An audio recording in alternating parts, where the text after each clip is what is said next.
A Noble Search. Part 1. Of 4 parts. Dharma Talks by Sayadaw U. Candima, Sandima. Sayadaw U. Candima, Sandima, 1951. I entered the Buddhist order near the end of 1975. I did the practice for over a year, and attained the path of stream entry. Only after 20 years the head monk of Sudama's sect Sayadaw, and Tom Pha Sayadaw were questioned on my practice. This happened at Nyangdon Parayati Vihara during the monk ordination ceremony. There are 2 major Buddhist sects in Burma. The oldest, and largest is the Sudama sect, followed by the Shui Kyan, and other smaller sects. I started my Dharma teaching from there. At that place I gave only 1 talk there. The second time was at Ton Thae, Kyorkpa Dong Parayati Vihara. There I taught the monks and nuns, Burmese as Sila, Shin, Thai as Mei Chi, for 14 days. Actually it was a 10 days retreat, but it took 14 days. I gave them the teaching because they had the duty to spread the Dharma. This is the 3rd time here. It's just that after more than 20 years, I've only taught 3 retreats. The reason I am waiting for so long is I was afraid of people thinking about me as showing my own prestige. Therefore, I was not teaching for a long time. Another reason is I was afraid of having the wrong attention with it. I know that at this place Pong Tala town, the teaching will be developed here. Yu Zin doesn't know about the Pariyat, learning from texts. As a young man at the age of 24 I did the practice, and learned the path, and fruit of stream entry, which I'll share with you for your benefit. Teaching Vipassana is like selling goods. What is the value of such goods? The customer should ask, how is its usefulness? The seller also can give guarantee for the goods. In this way, the seller and buyer will do well. What it was made of, and how long it will last for use, all these have to be guaranteed. Among the 3 sasana, i.e., study, practice, and result, the study of texts, pariyat, parayati, is recording the omniscience knowledge, sabbanuta nana, of the Buddha in texts. We have to practice them, and only that we have the chance to experience it by oneself. Therefore, patipat, patipati, is the sasana of practice. The yogi with one's own knowledge analytically penetrates the conditioned dharma of mind and body, and its reality. With this, he understands the truths of dukkha, its cause, the ending of dukkha, and the way to ending dukkha, i.e., dukkha, samudaya, nirodha, and magga saccas. This is the attainment of path, and fruit, and nibbana, which is the result of patipati. Only this kind of person can spread the patipati sasana. In Pariyat sasana also has its levels, and someone who has the graduate certificate can spread the sasana. For the teaching practice, someone has to penetrate it by himself, and liberate from dukkha. Only this person can help the lay followers to liberate themselves from dukkha, and to nibbana. I myself don't know anything about Pariyat, but practice hard to arrive at the path, and fruit of stream entry which I offer you for the benefit. How can I have the perfection, parami, to practice it successfully? It's impossible without perfection, and must have parami. I'll talk about my parami in gist. My birthplace is Ta Gun Dine village, Ta Nut Pin town, Pegu district. i.e., north of Rangoon, and not very far from it. Before I was born, I had 2 older sisters above me. After my sisters were born, my mother had a strong desire to have a son. After the pregnancy, One night my mother had a dream. From the sky the Buddha and Arahants were coming for alms foods, and mother went outside to offer foods. After giving foods to the Buddha, she was ready for the first Arahant. The Arahant opened the bowl lid, and took out a baby inside the bowl, and gave it to her. Mother received it with the shawl from her shoulder, and looking at the child, it was a baby boy. It made her joyful, and then she woke up from sleep. From then onwards until she passed away at the age of 68, she could not eat any smelly meat and fish. I know about them because my mother told me. When I was sensible at the age of 5 or 6, I asked my parents to light candles in the shrine room every night, and I was sitting cross-legged in front of the Buddha statue. It gave me satisfaction by doing it. My parents stayed behind my back, and used the tip of the broom touching my ears and shoulders, to make me itch by teasing me. I was happy with it by sitting like this every night, and not because I knew something about it. His near past life of habit as a practicing monk carried to this life. Therefore, our everyday actions are very important not only in the present, but also for the future to come. Only after doing the sitting did I go to bed. At the age of 6 or 7, in the village, some villagers were sick, and I heard their crying and groaning. When people were separated from each other, lost loved ones, and hearing their sorrow, lamentation, pain, grief, and despair which made me depressed. Sometimes I saw people looking after the sick person, also the loved one, with low spirits and small faces, which also made me depressed. When I saw all these human sufferings, and asked my mother, "Mother, are people very often sick and crying, and groaning like this? Would it happen to us like this later?" Mother answered me, "My son, being born a human being, must encounter it. Can't we get rid of it?"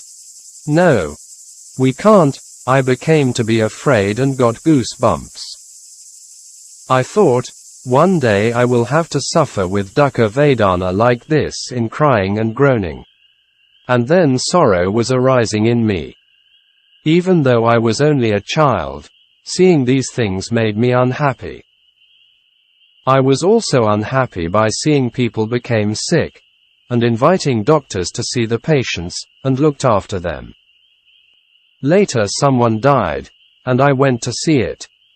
Near the corpse, family members were crying, heartbreaking, and some were in shock and in a coma. Seeing him, I was unhappy. After back home I asked my mother, "Mother, who is dead now? Do we also die like this?" Mother answered me, "If you become human, you have to die like this." Mother, is anyone free from it? Mother said, "No one. One day I have to die, and you also have to die." When I heard them I was afraid, and there was no happiness in me. I became unhappy by thinking about old age, sickness, and death. This was a very rare thing that happens between a child and a parent on questions and answers of life and death. We can see that Sayadaw's maturity of mind as a child comes from his past practice. His mother's patience in answering questions about life and death was also very good. Most parents can stop their young children asking these kinds of questions. According to Sayadaw, his mother passed away at the age of 68, and took rebirth as a snake, but he did not say more than that. At the age of 25 he entered the stream entry, so he had a lot of time to help his parents with Dharma. His father was lucky, he practiced, and reached certain level, but at dying his mind was inclining towards Sayadaw at the moment of death, and took rebirth as a tree spirit, Ruka Devata. I was thinking about the issues of where there was no aging, sickness, and death. So I went to ask my mother, "Mother, please tell me if there is a place where no aging, sickness and death." Mother said, "We don't have this kind of place under here, but it exists on the moon." Mother was making a joke to me. So every night when the moon came out, I went outside and looked at it. And then with the mind pulled it toward me, and when it arrived near tried to climb on the moon, but it moved away from me. Day by day I was afraid of aging, sickness, and death, thinking about how to climb on the moon. What happened to me later was when I was 10 or 11 years old. Inside our sleeping room there was a big clothes cupboard. I went inside and lay down there like a dead person, and contemplated as, one day I have to die like this. The stomach became rising up, bloated, and loathsome. The flesh became brown to black, later bloated, and putrid. My thighs and legs became bloated and a putrid smell came out. The putrid smell was so terrible that I couldn't bear it anymore, and had to release my mind on it. And then it became normal again. Before it became a corpse, bloated, putrid, and smelly, and now it became normal again. What did it mean? I would try it again, and I did myself like a dead person, and contemplated it. When I concentrated on the stomach, and it was swollen, my chest expanded, legs and hands were becoming swollen and expanded. Not before long, it became putrid and smelly. I couldn't bear its smell, and relaxed my meditation. I was thinking that one day I would die like this. After death, it would become bloated, putrid, and fallen apart, and the body became useless. I was only thinking about these things, and unhappy with it. At a very young age he was contemplating death, which led to loathsomeness of the body. This incident made me remember one of Ajahn Chah's disciples, Ajahn T's experience as a layman. As a young man, Kun T, Kun similar to Mr., graduated from business school, and he wanted to continue his further study in the US or give up the further study, and had a family life. So he continued to think about some young women, friends, for his spouse, one by one. All of them were becoming skeletons. At last, he gave up his plan of further study, and had a family life. Later ordained by Ajahn Chah, and became a well-known forest monk. Lust, sexual desire, is very strong in humans, and a difficult human problem which relates to all. The majority of monks, Westerners or Asians, who have disrobed were mostly associated with this. The four things that make a monk not shine are woman, lust, money, alcohol, all sorts of drugs, and wrong livelihood. I think these also can be related to the lay community. In today's modern world we can see lust, sexual desire is a lot worse than before, such as homosexuality, child pornography, man prostitution, never heard before, a lot of abortion around the globe. In this case we humans of today are inferior to animals. The scriptures also mention some wrong sexual practices, such as illicit lust between family members, adharma raga, etc. Nowadays, there are a lot of human problems connected with lust. Solving these issues are also wrong, sometimes instead of solving the problems even promoting them by laws and media. What's a mess? Closing square bracket. Sometimes in the village there were merit makings, such as Buddhist festivals offering foods and requisites to Sangha, etc. And we invited others from other villages, relatives, and friends. Everyone came with their bullock carts, and we met friends and relatives together, and were all happy with it. We established temporary pavilions, and preparations for these occasions. After finishing all these merit offerings, all relatives and friends were leaving, and leaving us behind with separation and sadness. We all took down all the temporary pavilions and preparations which I saw made us unhappy again. Living in the human world was no pleasure and pleasantness, and no stability at all. Behind all these pleasures and pleasantness were existing with displeasure and unpleasantness. People have paramis, perfections like thorns which start coming out also pointed. Gladness follows with sadness is a natural phenomenon. If it's like this, there is no pleasure at all. Therefore, I wanted to climb on the moon. So I asked my mother, "Mother, I am trying to climb on the moon, but I can't do it. Is there any other place which frees you from aging, sickness, and death?" Mother said, "There is none, and also can't be on the moon." I was making a joke of you. If you're on the moon also you can't free yourself from aging, sickness, and death. This body is with you. Does the Buddha also age, get sick, and die? The Buddha would age, become sick, and die only this time, and it would not happen again. If this is possible, then I'll practice his way. How did the Buddha practice?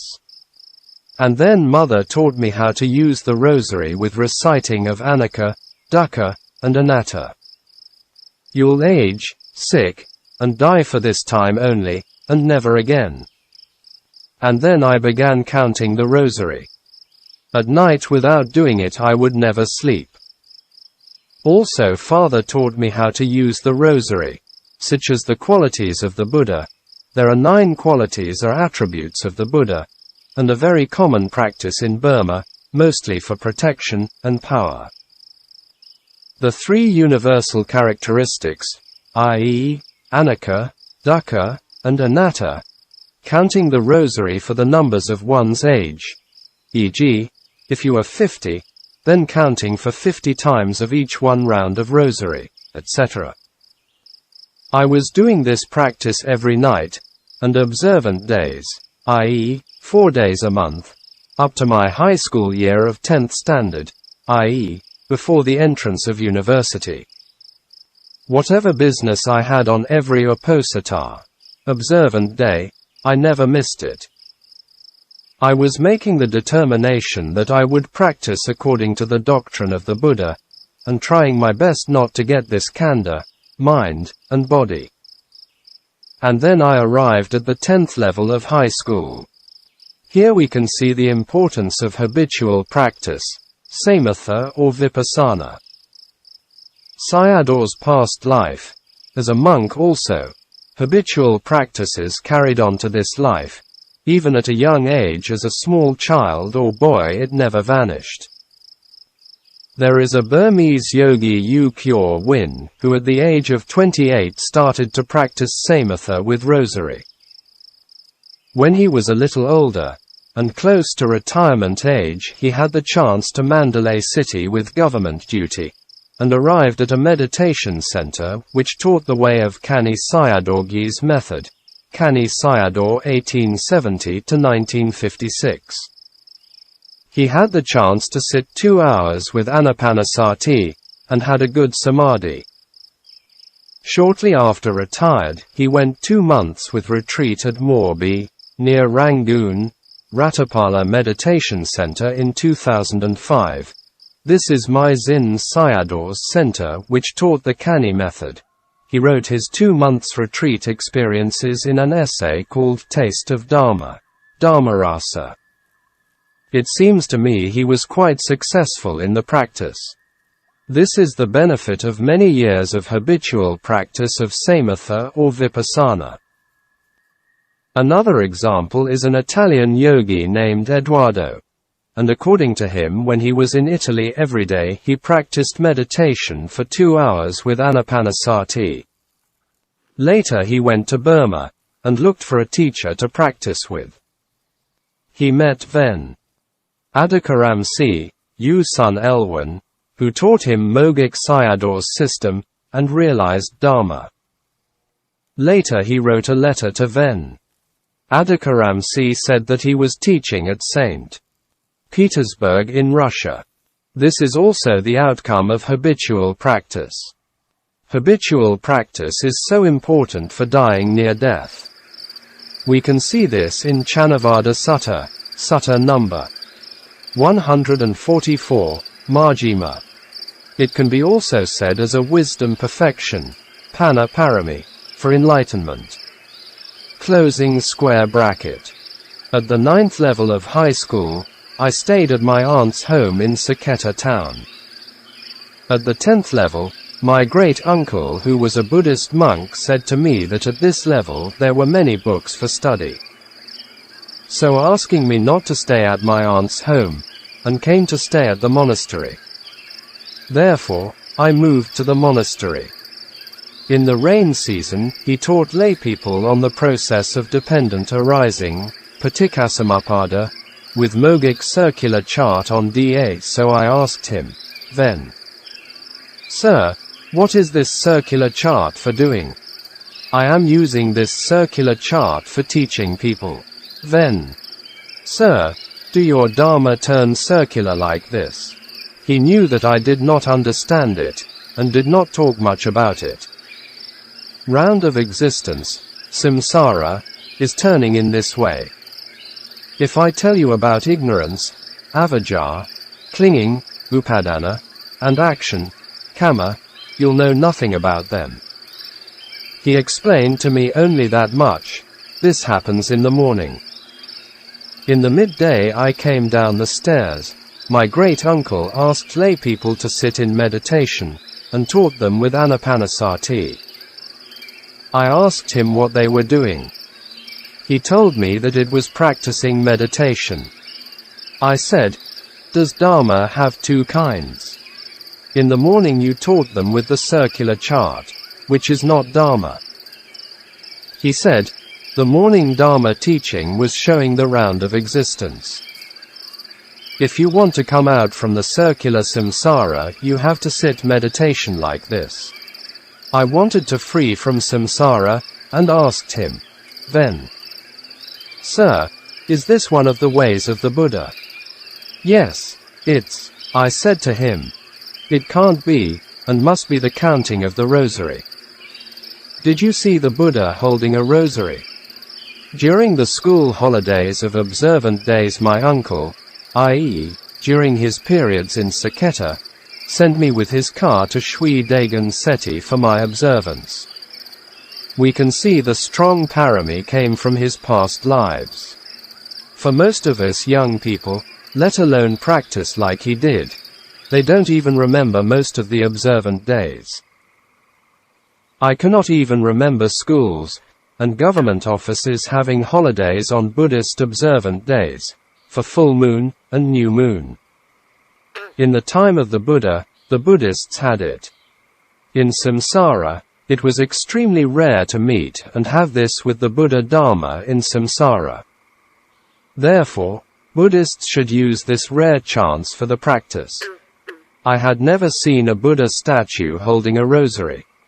Then my great-uncle continued. These rosary practices were the practice of before the Buddha. The practice of Buddha and Arahants is like now we are doing the Anapanasati. Then I requested him, please give me instruction on this practice. He gave me the instruction, and said, at night you should try it. Every time the air going in and going out will touch the entrance of the nostril, and you have to know them. If you continue to know it with mindfulness, the Dharma will show you. At night, after my study, I did my usual rosary practice and then practiced Anapana meditation. After 5 or 10 minutes, my body seemed to be elevated from the floor about 7 inches. I have become Arahant now. What I heard is that a real Arahant could fly with jhanic power. It was like the Susima wanderer of the time of the Buddha, and some Buddhists. And then I could go wherever I wanted. So, with joy I continued with the practice. It seemed to me it was rising up more in the air. It was true or not, I wanted to know it. So I opened my eyes, looking at it, and seeing my buttocks were still on the mattress. Whatever it was, I continued, and it seemed moving one arm's length. When I was opening my eyes again, it stuck with the mattress again. I continued with the practice. It seemed like I was moving up one human's height. With the continued practice, it seemed my head was touching the roof. Continuing with it, the roof was opened, and with the brightness, the body moved up to the sky like a firework. It was too quick and went up with acceleration. The whole sky could not be seen in any shape and form, with full of light. I was in the sky. My mind was peaceful, happy, and clear. It was like riding on the waves of the air. It must be Dharma happiness. Could it be Nibbana? It seemed I attained Nibbana. I was enjoying absorption with thinking. I fully enjoyed the jhanic pleasure, and came out of it. Furthermore, I went into jhana at midnight, and came out at 4 a.m. in the morning, i.e., 4 hours in absorption. This present physical body did not go up there, but only the upadana rupa, clinging physical form, going up there. This loathsome body, a subha body, was staying on the mattress. I knew all these only after practicing Dharma, and could explain them. At first, I did not know in this way. He knew the experience but can't explain it. In one of Mogik Sayadaw's talks, he said that most people thought the mind could go here and there. This was a wrong view, sasata, like the view of soul theory, but the mind could incline toward anywhere. We can see this in the Ingu Sayadaw's experience at the time of his realization of anagami. Some wrong views are the outcome of practices and experiences which were misinterpretations. At night after my study, I developed Anapana Samadhi and went to the sky. I stayed there until my satisfaction and came down in the morning. These were regular, and I didn't sleep for 7 months. Not sleeping is my own mind. The body down there was asleep, i.e., the body was at rest. I knew that my own mind was not asleep. At school, my face was clear, and I passed my exams. I arrived at the age of 23. My mother was worried about me marrying a city or town girl. So she arranged a country girl for me. Mother made this arrangement with the parents of a girl in our village. Both sides of the parents were finished with the engagement, and it only needed my consent. My mother said to me, "My son, you should not have a family life with a city girl. Instead, marry a country girl. I have already made an engagement for you." My response was, "Mother, if you like her, then it is all right. I don't have the wish of only marrying this one, and not the other one. For a good man, the woman's side will come for the engagement. I have to work for a woman if I don't get one, and let it be." Mother said, "No, it's already arranged. I tell you this matter because it was connected with perfection, parami, and this will come later. When I was thinking about this matter, marrying a woman was like signing the agreement. I didn't have any love affair with her. It wasn't like my friends. I must speak to her, so I asked to meet her at night without her parents at home. When I went there at night, she came out and invited me inside the house. In her room, I was sitting on the bed, and she was a little distance on the floor. When I looked at her, she was like a wooden statue to me, i.e., seemed to be a lifeless object. She did not appear to me as a woman. When a Sotapanna sees a woman, it is not a woman to him. I have already mentioned one of Ajahn Chah's disciple Kunti, when he was thinking about having a family life, and every woman he thought about for his choice, all of them appeared to him like skeletons. I did not say a word for half an hour, so that she asked me, "Darling, are you not well?" I responded with one word as, "I am well." After 15 minutes passed by, "Do you have a lover in Rangoon?" I only responded with, "I don't have anyone," and then another 15 or 20 minutes passed. Likewise, I myself don't know what happened to me. She asked me, "Do you see any fault in me?" My response was, "No, you don't have any fault." With this response, she was crying. I knew that she was crying, but in my mind she was still a wooden statue for me. After that, I returned home. Next day I told my sister that last night I went there, and spoke with her, but she was not a human. They all laughed at me. These are related to perfection. Because of wholesome perfection I could practice the Dharma like now. Even though I had the perfection, I did not think about to become a monk. It was never in my head. The reason was I saw village monks sitting there in their monasteries the whole day. When I saw them, I myself became bored. What are they thinking by sitting there the whole day? I thought their lives were too dry and boring, and only they could bear it. Anyhow, I myself now am a monk. When I was continuing my study, maybe in university, one day my elder sister and uncle, not giving any reason, took me somewhere for ordination. This was arranged by his parents. Sayadaw himself also did not mention very clearly the reason behind the ordination. They were afraid of me that not telling anything about it to me. My character is never talking, and doing things which are not right. So they were afraid of asking me to ordain by force.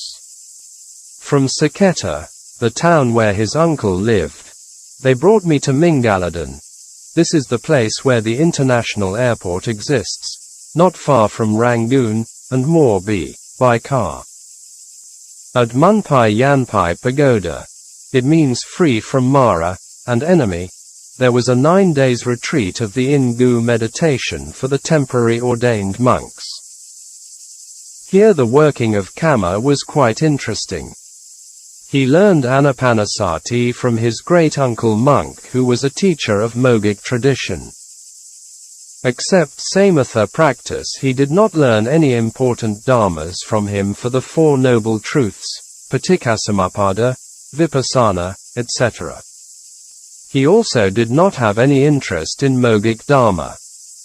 His knowledge of practice was zero, and he encountered many difficulties in his practice. It seemed to me he had a strong kamic link with the Ingu Sayadaw.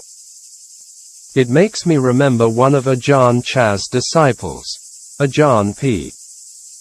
He was from Bangkok, and after graduation in Thailand he continued his further study in the US. One day in his meditation there, he saw a senior monk in his practice, and he did not know who the monk was. He came back to Thailand, and was looking for this monk. He was looking for him in the well-known Thai forest tradition of Ajahn Mun's senior disciples, such as Ajahn Fung, Ajahn Wen, Ajahn Chop, etc. Later he found Ajahn Chah, who was the monk who appeared in his meditation. He became Ajahn Chah's disciple, and because of his samadhi had a monastery in Bangkok at a noisy area near Don Mueang International Airport. Therefore, everyone has their own teacher of kamic link. So they took me to Kamathana teacher U Saridharma, who was the Ingu Sayadaw's disciple. They did not even tell me a word of the purpose of taking me here. When we arrived there, my parents were waiting for us. There was also a pavilion for monk ordination with new monk robes inside. I was speaking with Sayadaw, and later my mother called me to have my lunch, and to take a bath. When I was preparing for a bath, my mother told me to wash my head first. When I was sitting with my bowed head, mother poured water on my head, and then cut my head hair with the scissors. After 2 or 3 times of cutting, the middle part of the hairs were gone. It made me angry, but to my mother I couldn't say anything about it. If another person I could kill him. Here we can see his dosa character, which is tough and determined. Because I had other plans, and already spent some money on it, not mentioned it.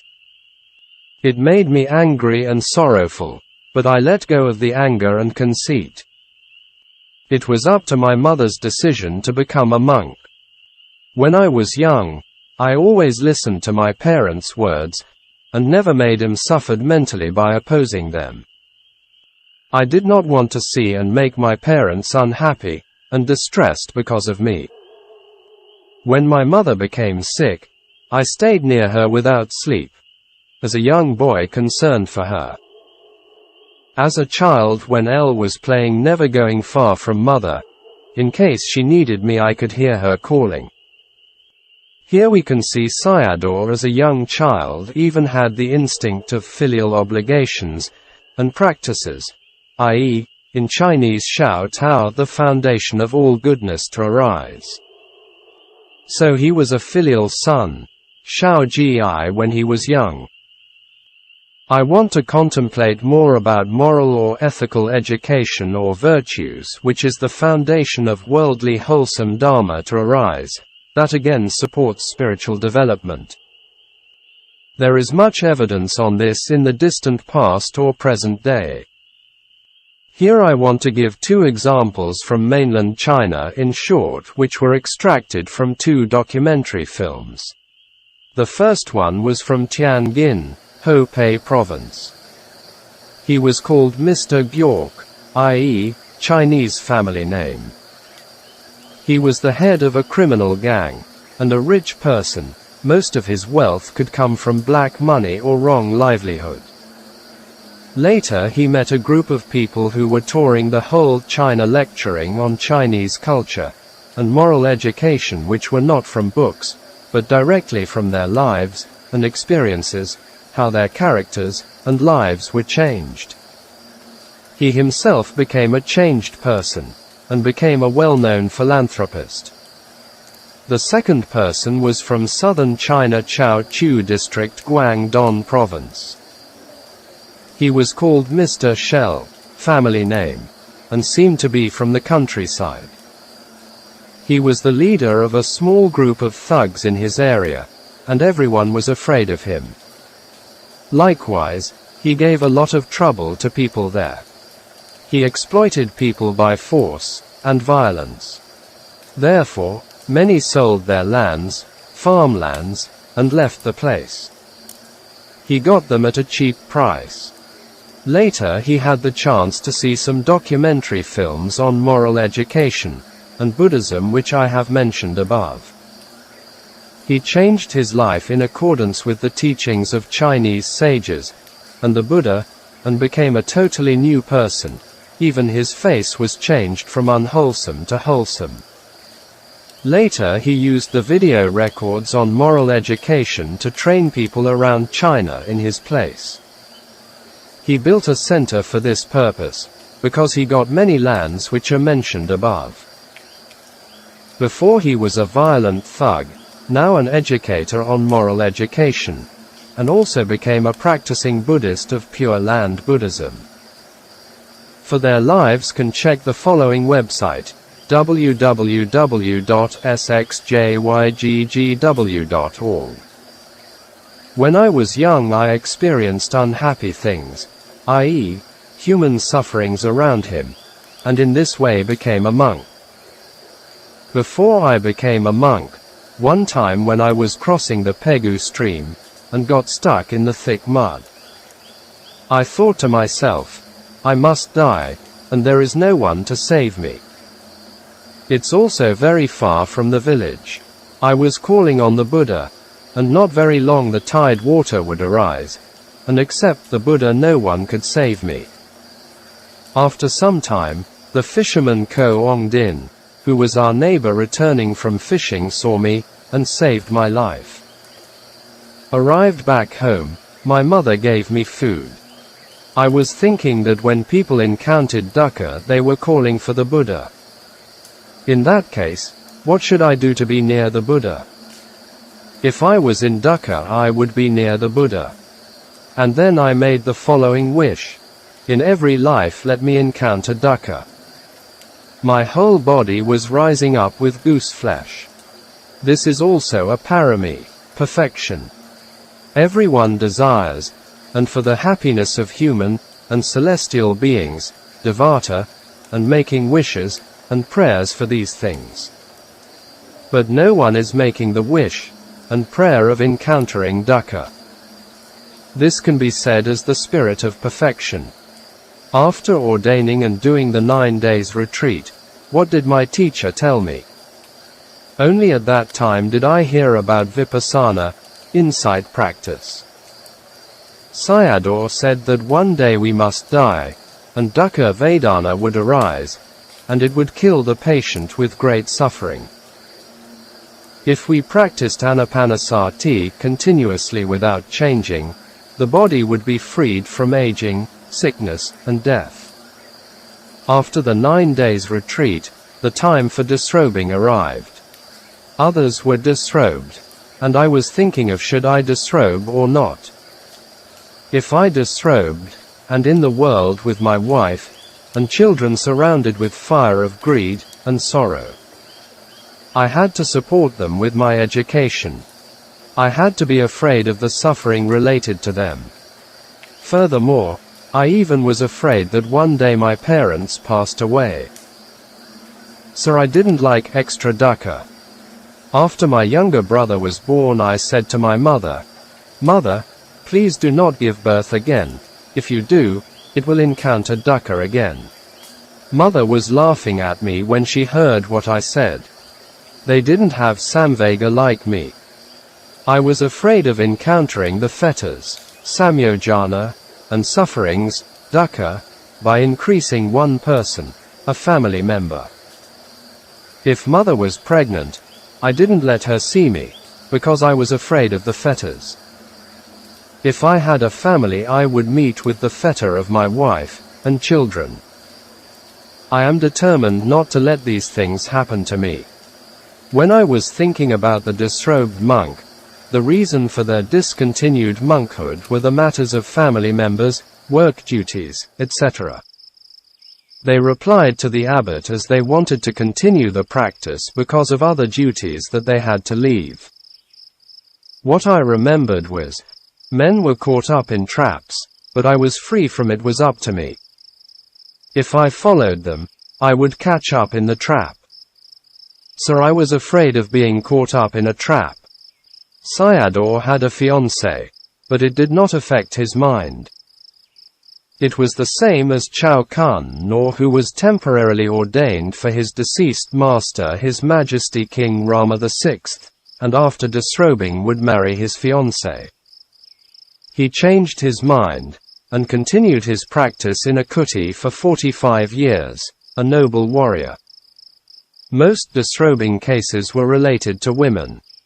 There were also many Western monks disrobed by women, and after marriages many divorced again. With my knowledge, Westerners died in Thailand by women, disrobed, and died in Sri Lanka by illnesses, disrobed or died by hygienic problems. There was a story in Thailand related to Luang Por Dun, Atulo's senior disciple. Luang Por Dun was well known, and one of Ajahn Mun's senior disciples.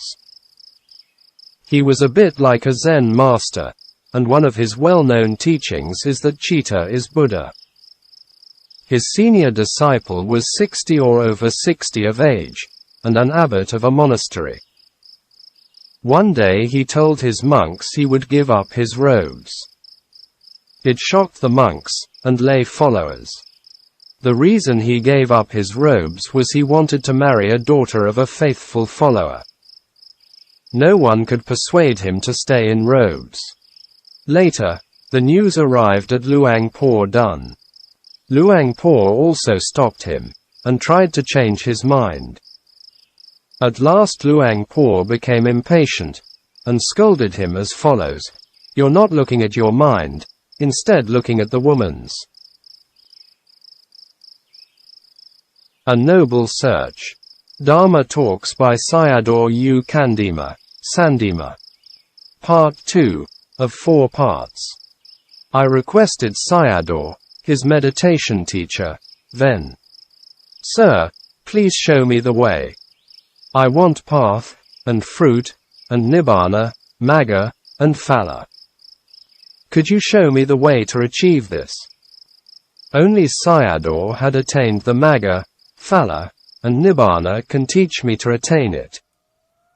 If you're not unclear in this matter, I'll also become like you. I don't want to be in an unclear situation by wearing the robes with a bald head. If I am in an unclear situation, then I only want to be in lay life.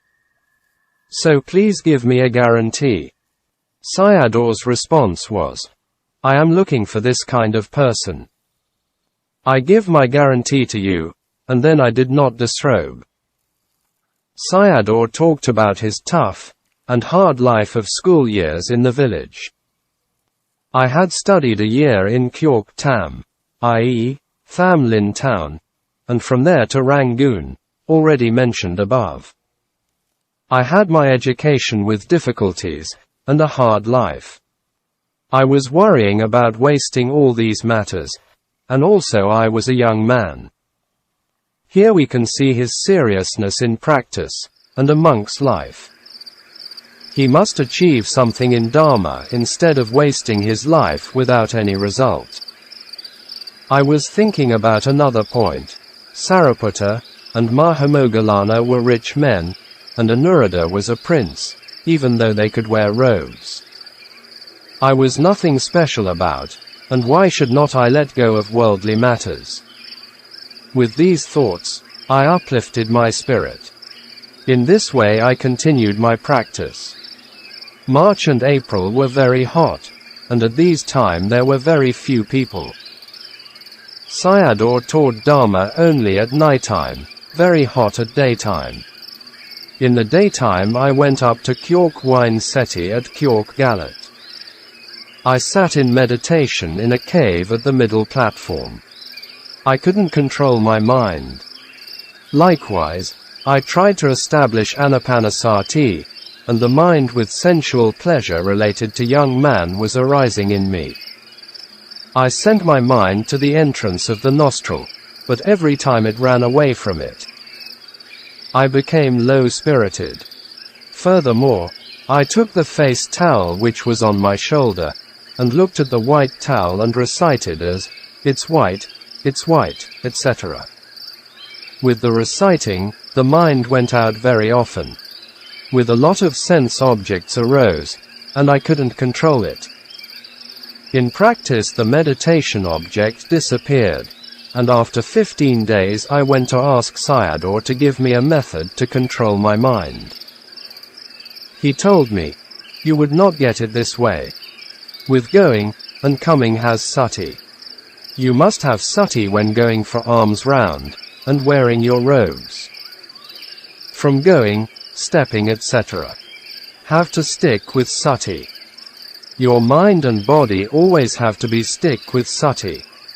I wanted to realize the Dharma, so I was holding things with sati, taking things with sati, going and stepping with sati, etc. If the mind went out, I used sati to come back to the object.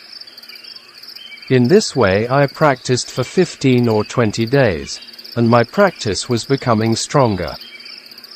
I went alms round in houses at Taik Koi Lone, 9 buildings. One day I went inside a house, and sitting at a place prepared for monks, and a girl came out and put foods inside my bowl. After I put on bowl lid my consciousness stopped, and disappeared. I.e., something like in coma, it's called fall into bhavanga, life continuum mind in Abhidharma.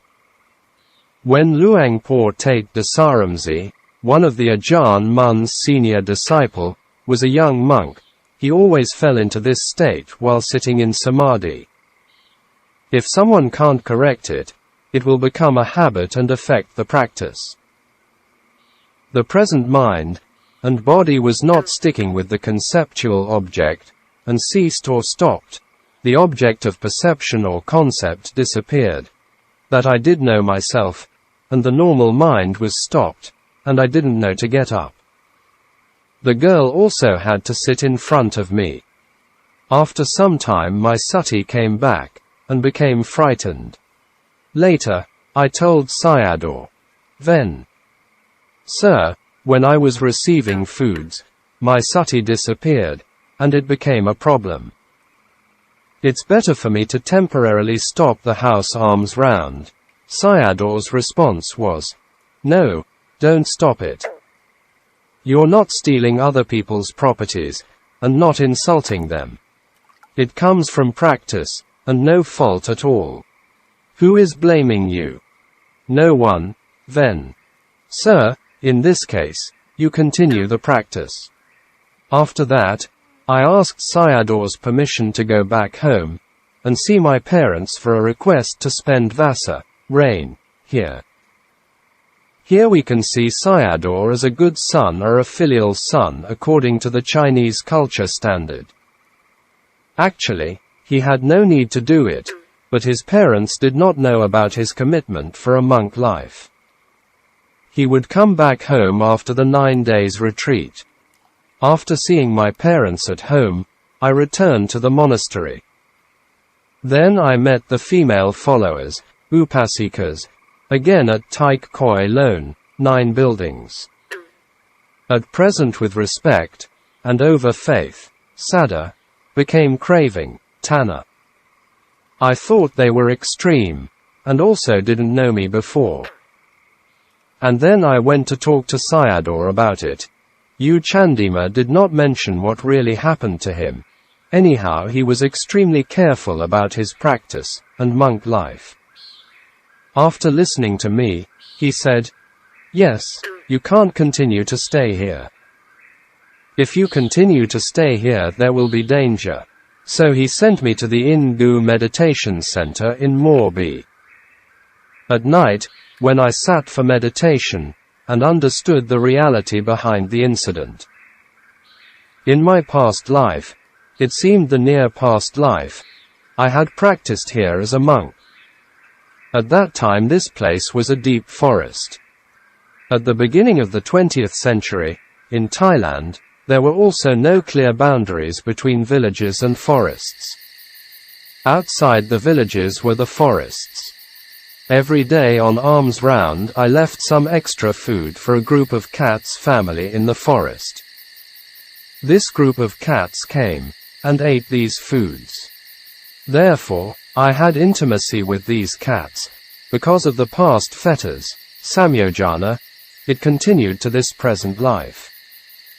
So I didn't see any faults in him, and went to the Ingu center for my practice. In Mei Chi Karao Siamlam's biography mentioned one of her past lives as a mother hen with some chicks were wandering around a monastery, and looking for foods, insects, and rice grains. Nowadays, humans are closer to animals than before or ever. They created more kamich links with all sorts of animals, using animals in many ways with a lot of exploitation on animals, sometimes in very cruel ways. Today men talk a lot about human rights, and also use it wrongly.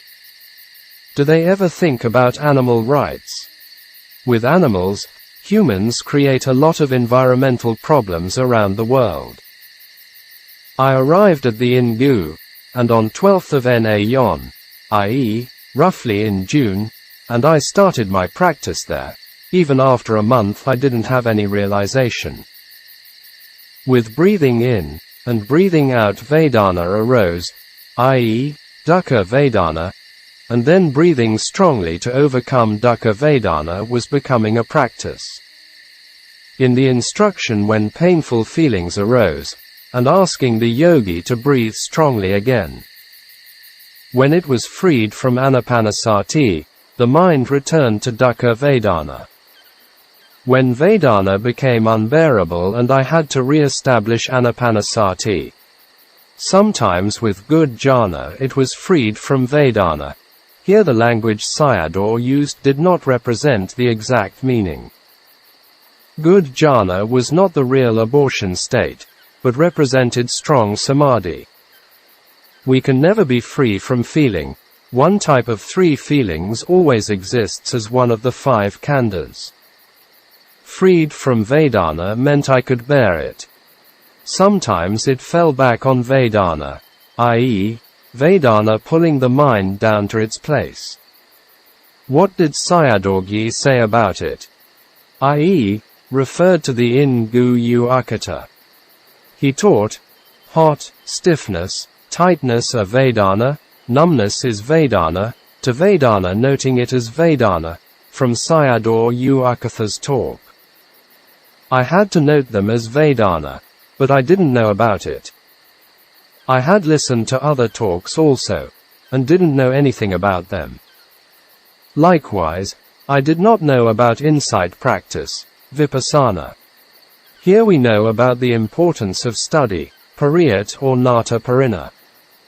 Candima didn't have a good teacher to guide him. He had the chance to study with his great-uncle monk who was teaching the Mogic system, but it seemed he had not learnt anything from him when he was in high school. I want to say here the importance of Mogic Sayadaw's Dharma talks in practice. It not only helps us to develop wisdom faculties, also directs us to the clear direction on the practice. I only remember one Dharma, which is whether you want to know if you are enlightened. I.e., the state of stream entry, sotapanna, with the contact of the eye, and physical form, rupa, if you know them as seeing a man, and knowing a man seeing a dog, and knowing a dog, etc. These are normal knowing with concepts, and you don't have any realization.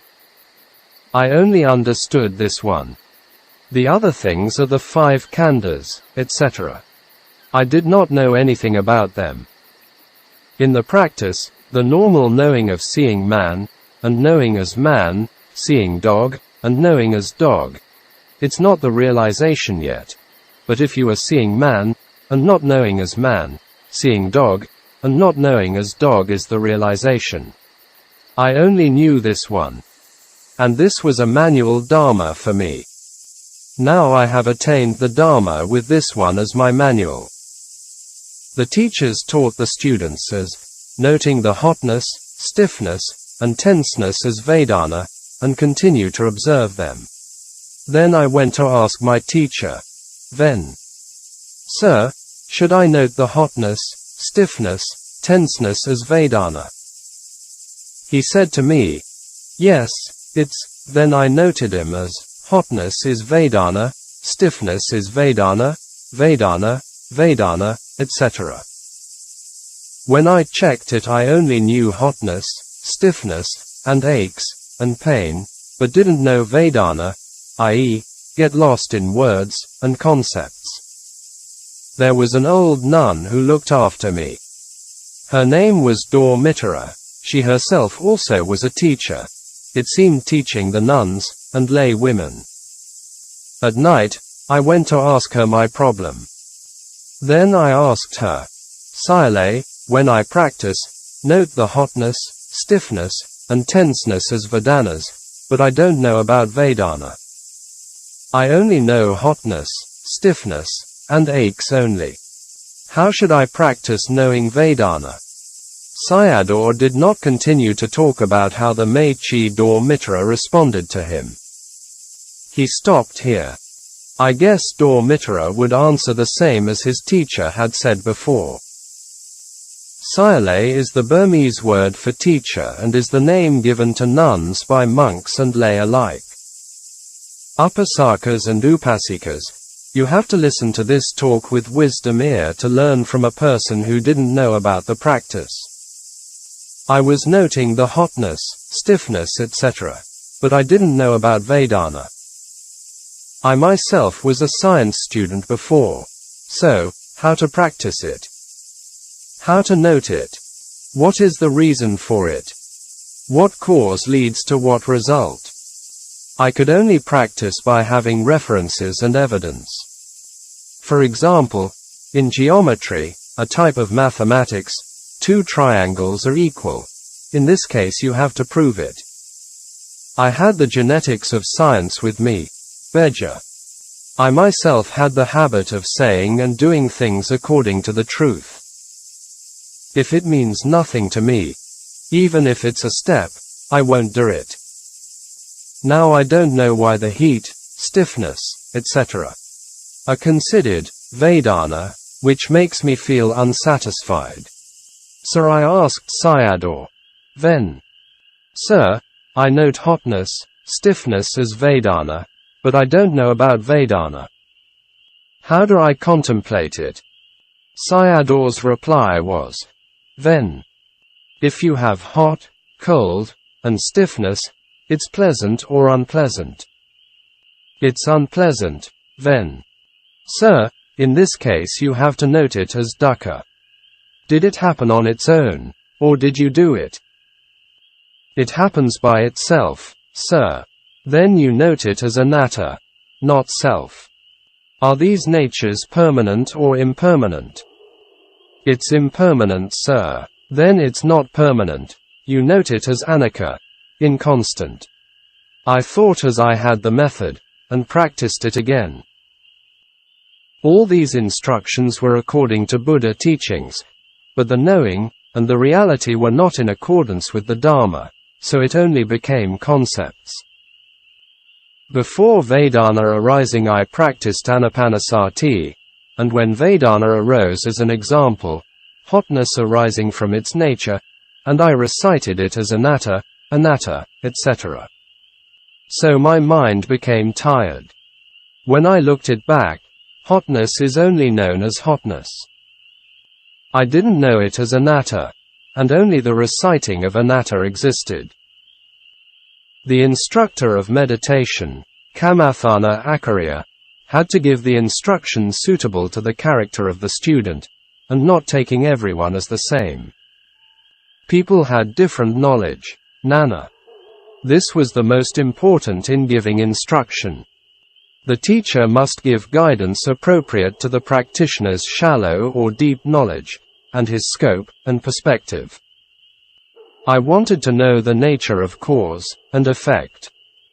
The teacher gave me instruction as usual, i.e., fixed formula, that the giver and the receiver were not in accordance with its nature. It was only reciting as anatta, but I couldn't bear the pain and aches, because I couldn't bear the hotness, pain and aches that the mind suffered, so I was reciting it dukkha, etc. It was only reciting, and still in suffering. It did not disappear, and also not knowing as Vedana. From hotness, it changed to stiffness, so I noted it as anicca. Once noting the stiffness, it also changed. I noted it as anatta, anicca, and recited as dukkha, but I was only knowing of not wanting the pains and aches. Anicca, dukkha and anatta knowledges did not arise, and only knowing it as unpleasant. For a week I was practicing days and nights.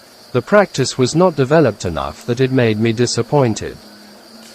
It was also not right. Therefore, I went to ask the meditation teacher U Nandabasa. It was not easy to ask him, because there were many people there.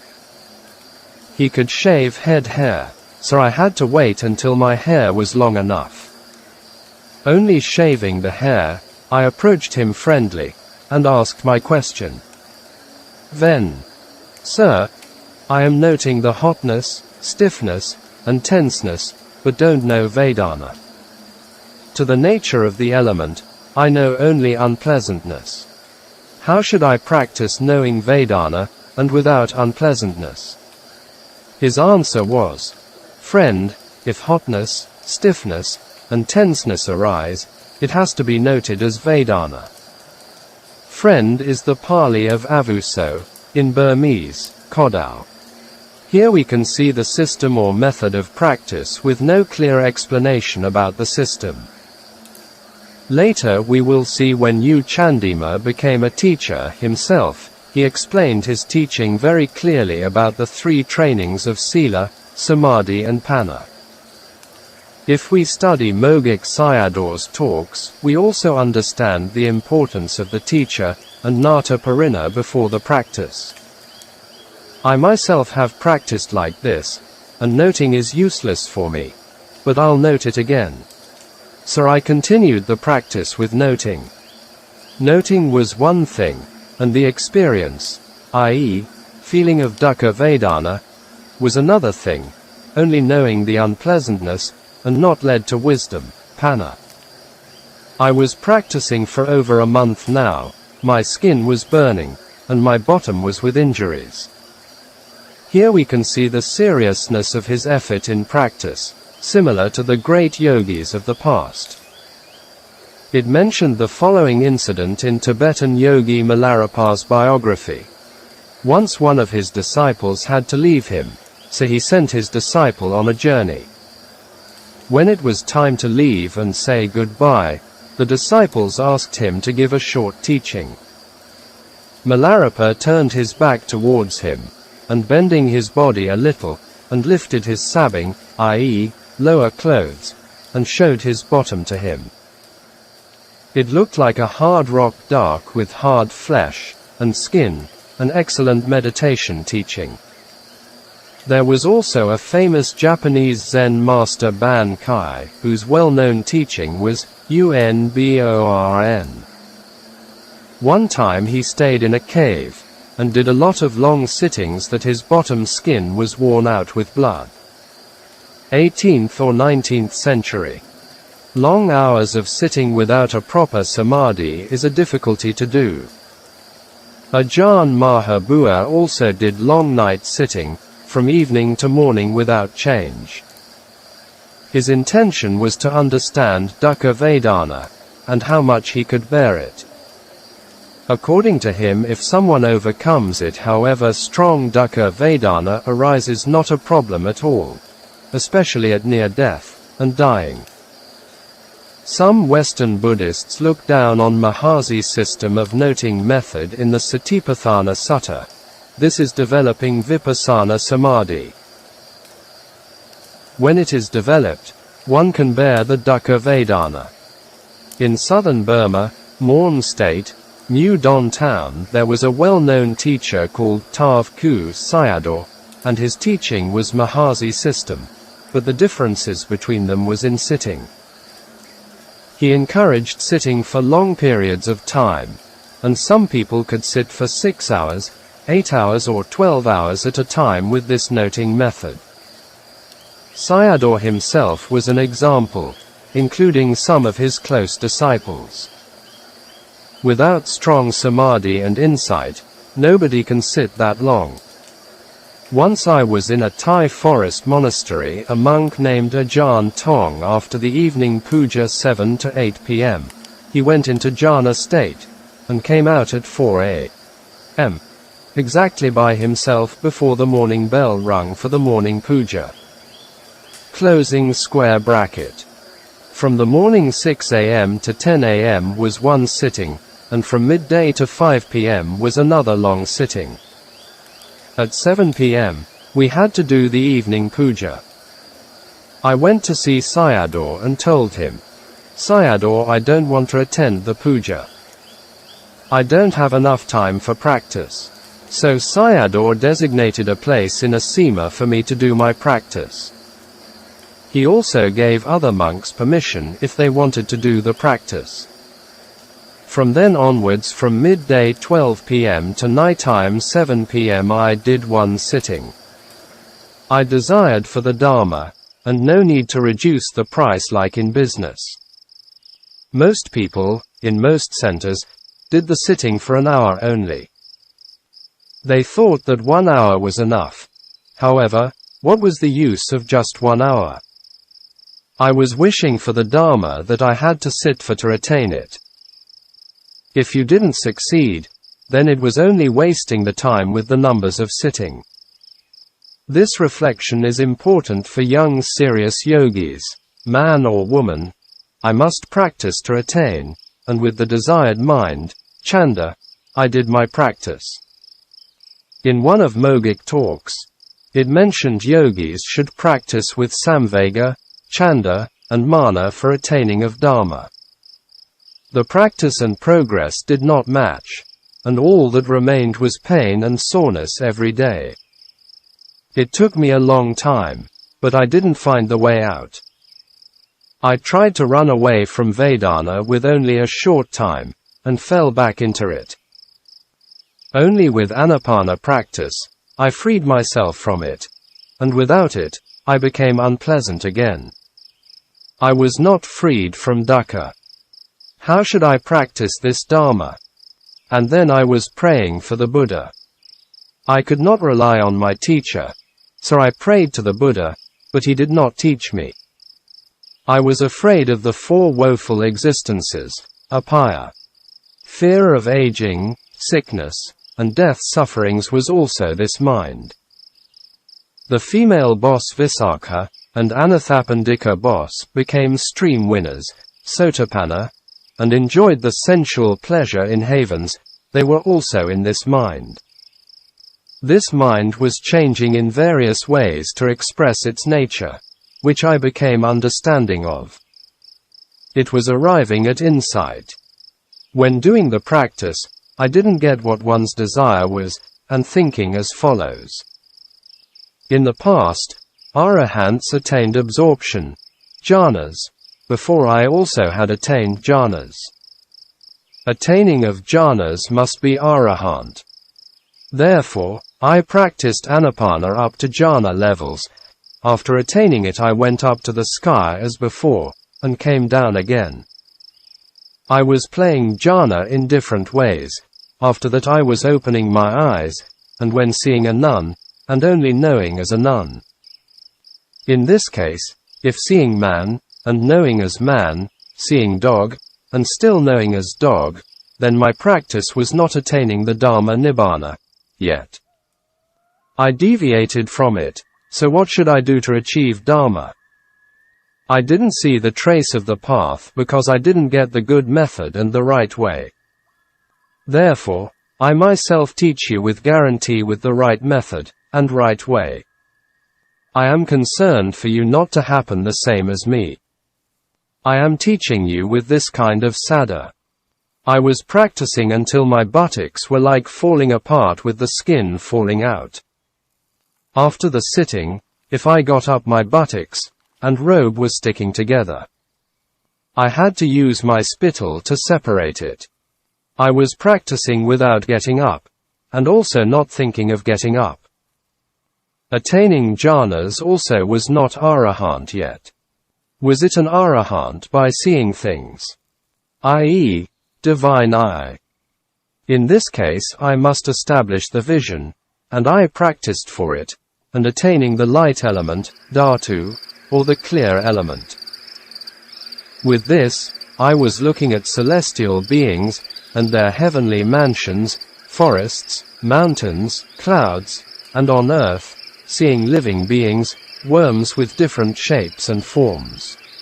Then I became an arahant and opened my eyes in seeing man, and dog only knowing as man, and dog. Before the practice when seeing man, and dog it was only knowing as man and dog.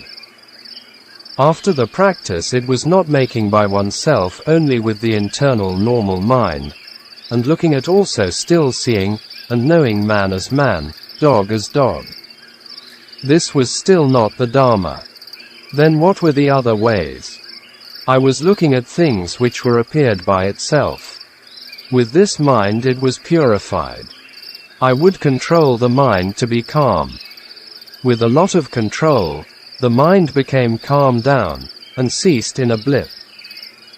The life continuum mind, Bhavanga Chitta, vibrated, and the clear element went out with light. Its clear element was another kind. The light element came from Anapanasati was a different kind, which encountered and seen things randomly.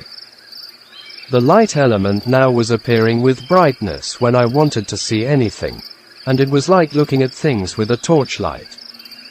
Now, I was practicing at Morbi, and my parents were at Pigu. I wanted to look at my father and mother there, and when I looked there, and also saw them. The mind did not go there as most people thought. It was only inclining towards that direction. What were they doing at that time? Father was in the kitchen, and roasting dry fish to eat, and after that he was looking for the oil bottle. I was seeing it as like opening my eyes. He couldn't find it, so he asked my mother, Markin Maya, "Where is the oil bottle?" I heard his voices like using an earphone, small and clear voice. Mother replied as, "It's at the corner of the food cupboard." Father took the oil bottle from the corner of the food cupboard, and looked inside to see there was only a little bit of oil. He was angry, and scolding mother as, "The oil is near finished, and why don't you buy, and fill it again?" All these things I saw, and heard from my place. Now, I knew things which I wanted to know, see and hear, so I thought I was to become an arahant. I still didn't know about stream enterer, once returner and non-returner. I thought attainment of Dharma was arahant. If became arahant must attain nibbana, i.e., unborn. When a nun came, and looked at her only knowing as a nun. When looking at a monk, and only knowing as a monk. When looking at man, and only knew as man. Oh! My view has not changed. My practice seemed to be wrong. You had to destroy these practices. It was very valuable by hearing a sage's word of Sayadaw, i.e., referred to the Ingu Sayadaw. If Sayadaw did not mention, I could take pleasure in visions and hearings, i.e., divine eye and ear, it would be wrong. I would take them as real, and it took me moving with it. Now I have arrived at the top with a noble word of a sage. I want you all to get this kind of general knowledge. The divine eye, knowledge of past lives, jhanas and avana, intuitive power, psychic power, etc., are arguably the highest secular knowledge. If people reach that goal, they mostly get lost in it. Soon Lun Sayadaw acquired these things even while he was still a layman who practiced anapanasati. He mentioned it as follows. Loki, i.e., highly worldly knowledge as mentioned above, is very good indeed. I am very lucky that I can cross to the other shore, i.e., Nibbana. If not, I am sinking in these worldly knowledge. Here we can see Candima's wisdom character. He easily gave up on them. His search was not these unstable things, a noble search, which was Nibbana. Nothing is worthy of clinging. Closing square bracket. Which one was Dharma? I was in the state of looking for the Dharma, and still not found it yet. Arahants could separate many bodies. Could it be that the Dharma is able to separate the body? I was separating the mind from the body. I attained them by creation. In sitting, a body was separated out in a blip, and it went away from me with each step. This kind of experience is confusing, and misunderstanding people as a soul goes out from a body. Not only scientists believe it, even Buddhist monks. Some Mahayanists interpret it as a soul by seeing someone in a hypnotic state have this kind of experience. At that time I was thirsty for water. The mind of wanting to drink water arose, and I must go and drink water, but without getting up to drink it. With a lot of exercises, this body went out step by step slowly. This body opened the lid of the water pot, and held the cup, took the water inside and drank it. Ah! It cooled up my chest. This body, form, returned to the sitting place and ceased, the mind and the sitting body combined again. Here, most people treat the body as the atta, self, and also the mind as the atta. If no Buddha had appeared, all living beings would treat it as the same. How thick and deep is self-view in beings? The Buddha gave each analogy to the 5 khandhas, and for the mind consciousness as a magician. All beings are playing tricks by this mind. We create all sorts of problems and sufferings for oneself and others. We should have disillusionment and disenchantment for the mind. I could separate a body, and it was quite significant. It seemed I became an arahant, so I was opening my eyes to look at people, seeing man and dog still in the level of knowing as man and dog. It was the same view as before the practice, and not significant at all. In this case, I still have not attained the Dharma yet. Which one was the best way of practice? My desire for Dharma was very strong. A man who was hungry and tired came back home from a far journey. When he was very tired and hungry, even only had rice and salt, he had the strong desire to eat it. I had a very strong desire for the Dharma, but I didn't get the good method and system. I thought I could get the Dharma with a normal eye, so I opened my eyes and looked at people in front of me. Don't forget he was in the center, then closed my eyes again, and thought about its form. Opening the eye again, and pulling the form towards me. After 3 or 4 days, the forms, human form, appeared in my mind as seeing like a normal eye. This was not only for the people in front of me, but also the people behind me. When with the mind spreading, it was on the whole object of the Dharmasala, i.e., the whole meditation hall. I was seeing the entire Dharmasala like a normal eye. I went down from the Dharmasala staircase, and looked at all the streets and saw all of them. When looking at the full center compound, a large area, I saw all of them. And then I thought I was becoming an arahant now, and opening my eyes and looking at things, seeing none, man, dog, etc. Only knowing him as still as none, man, dog, etc. The normal knowing was still there, and not disappeared. I was emotionally depressed because I thought I seemed unable to attain the Dharma. Here I want to do some reflections on the divine eye, which is mentioned by U Candima and other sources. In Sayadaw's practice we know that he mentioned the divine eye 2 times with the light nimitta and avana, intuitive knowledge. In Burma, there was a system called Kani method which was taught by Kani Sayadaw U Sobita, 1880 to 1966. One of his disciples was Maizin Sayadaw U Sobita, now passed away. Kani Sayadaw's teacher was Lat Pan Forest Sayadaw U Adhika. We don't know much about his life, and it seemed to be the contemporary of Ledi Sayadaw. Sayadaw U Adhika learnt it from the Theravadan Tibetan monk Shila Tissa, who passed away at Lat Pan Forest. It seems to me Ledi Sayadaw also had tried this system before. In his commentary on Anapanasati Sutta can see some traces of this practice. One time Ledi Sayadaw in a retreat developed the divine eye. According to him, he was trying to spread the light nimitta to the whole universe, but it was too extensive that he could not retreat it back to him. The Kani system is based on the Anapanasati Sutta of the first 4 tetrads to develop samadhi with the light nimitta. It is not the same as in the commentary. They sit in meditation and closed their eyes with cloth that light nimitta easily to arise. So in the first step of the first tetrads, yogi even can have the light nimitta. As a second step, they use the light to send it short and long distances by exercising it.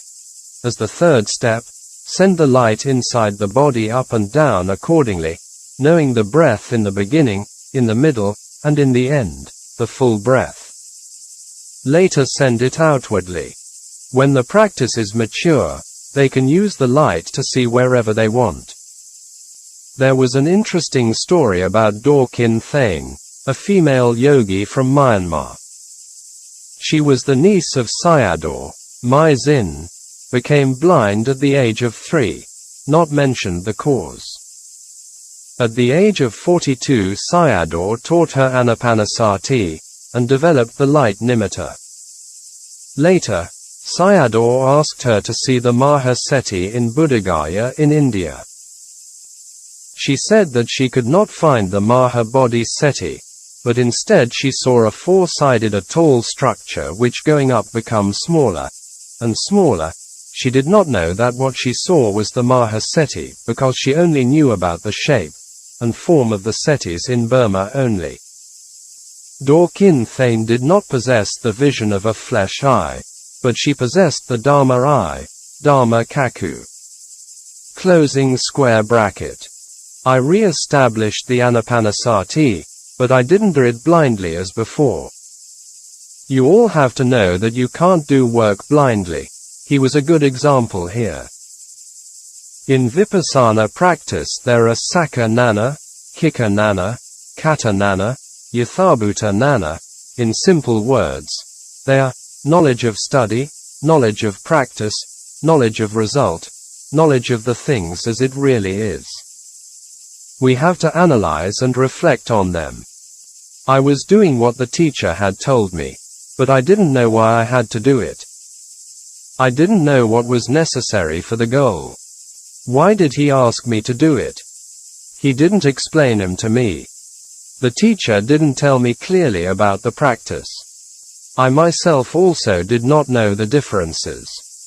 If I was like this, I would never attain Dharma.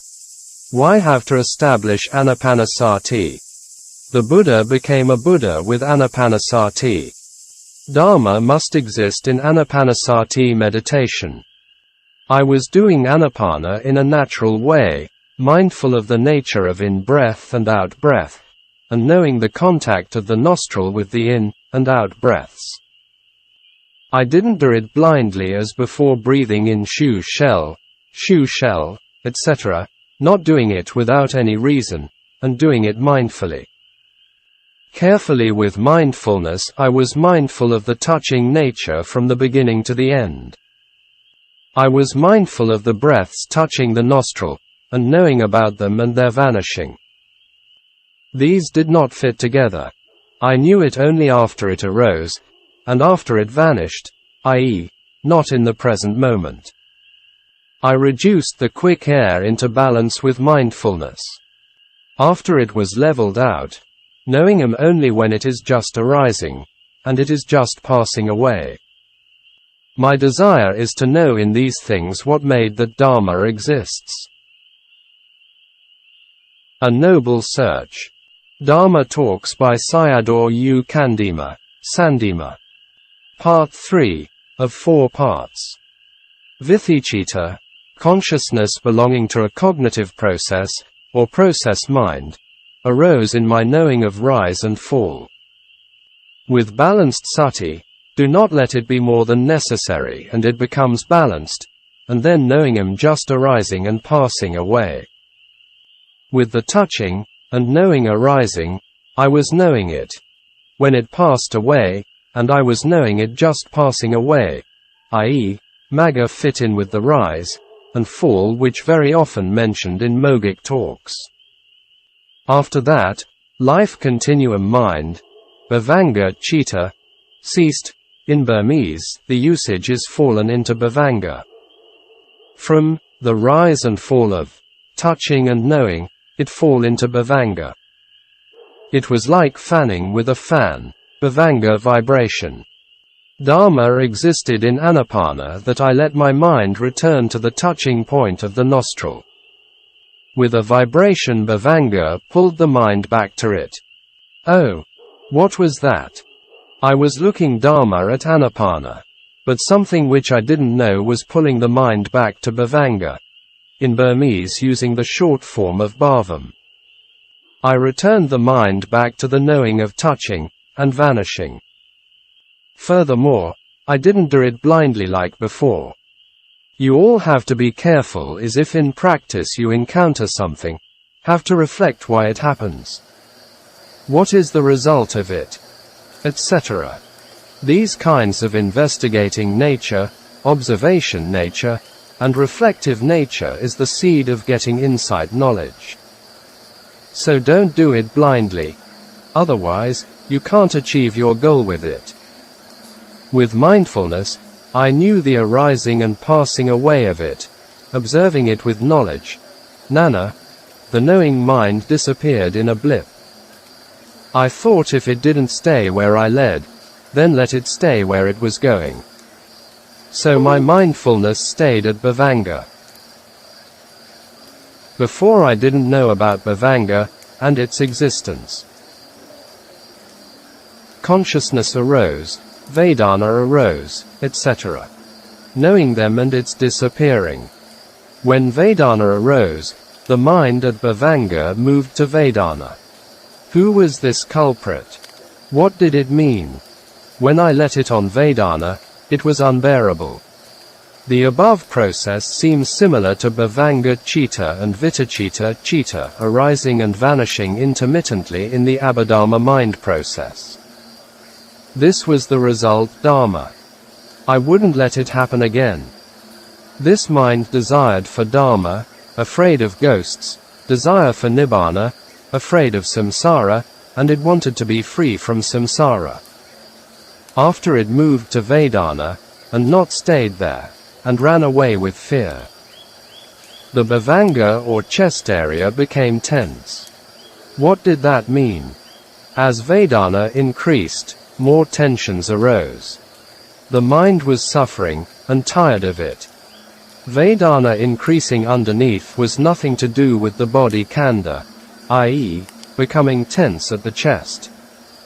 When I was reflecting on the reason, the mind suffered so that it became tired. This body and this mind were functioning together. If the mind suffered, Bhavanga became tense, chest, and heart area. If the mind relaxed, Bhavanga was also relaxed. This mind and this body had a cause and effect relationship. These are the processes of vipassana. It'll be difficult for you all to contemplate, but it has value. If your knowledge is not enough for contemplation, you don't know what I am talking about. On the path of vipassana you have to practice in this way to develop it. I am delivering it for you to attain wisdom knowledge. You have to observe and know what it's about.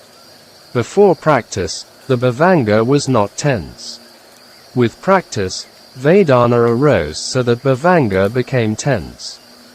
If the mind suffered, Bhavanga was tense, and if the mind was happy, Bhavanga relaxed. This mind and Bhavanga must have cause and effect. I didn't re-establish Anapana again.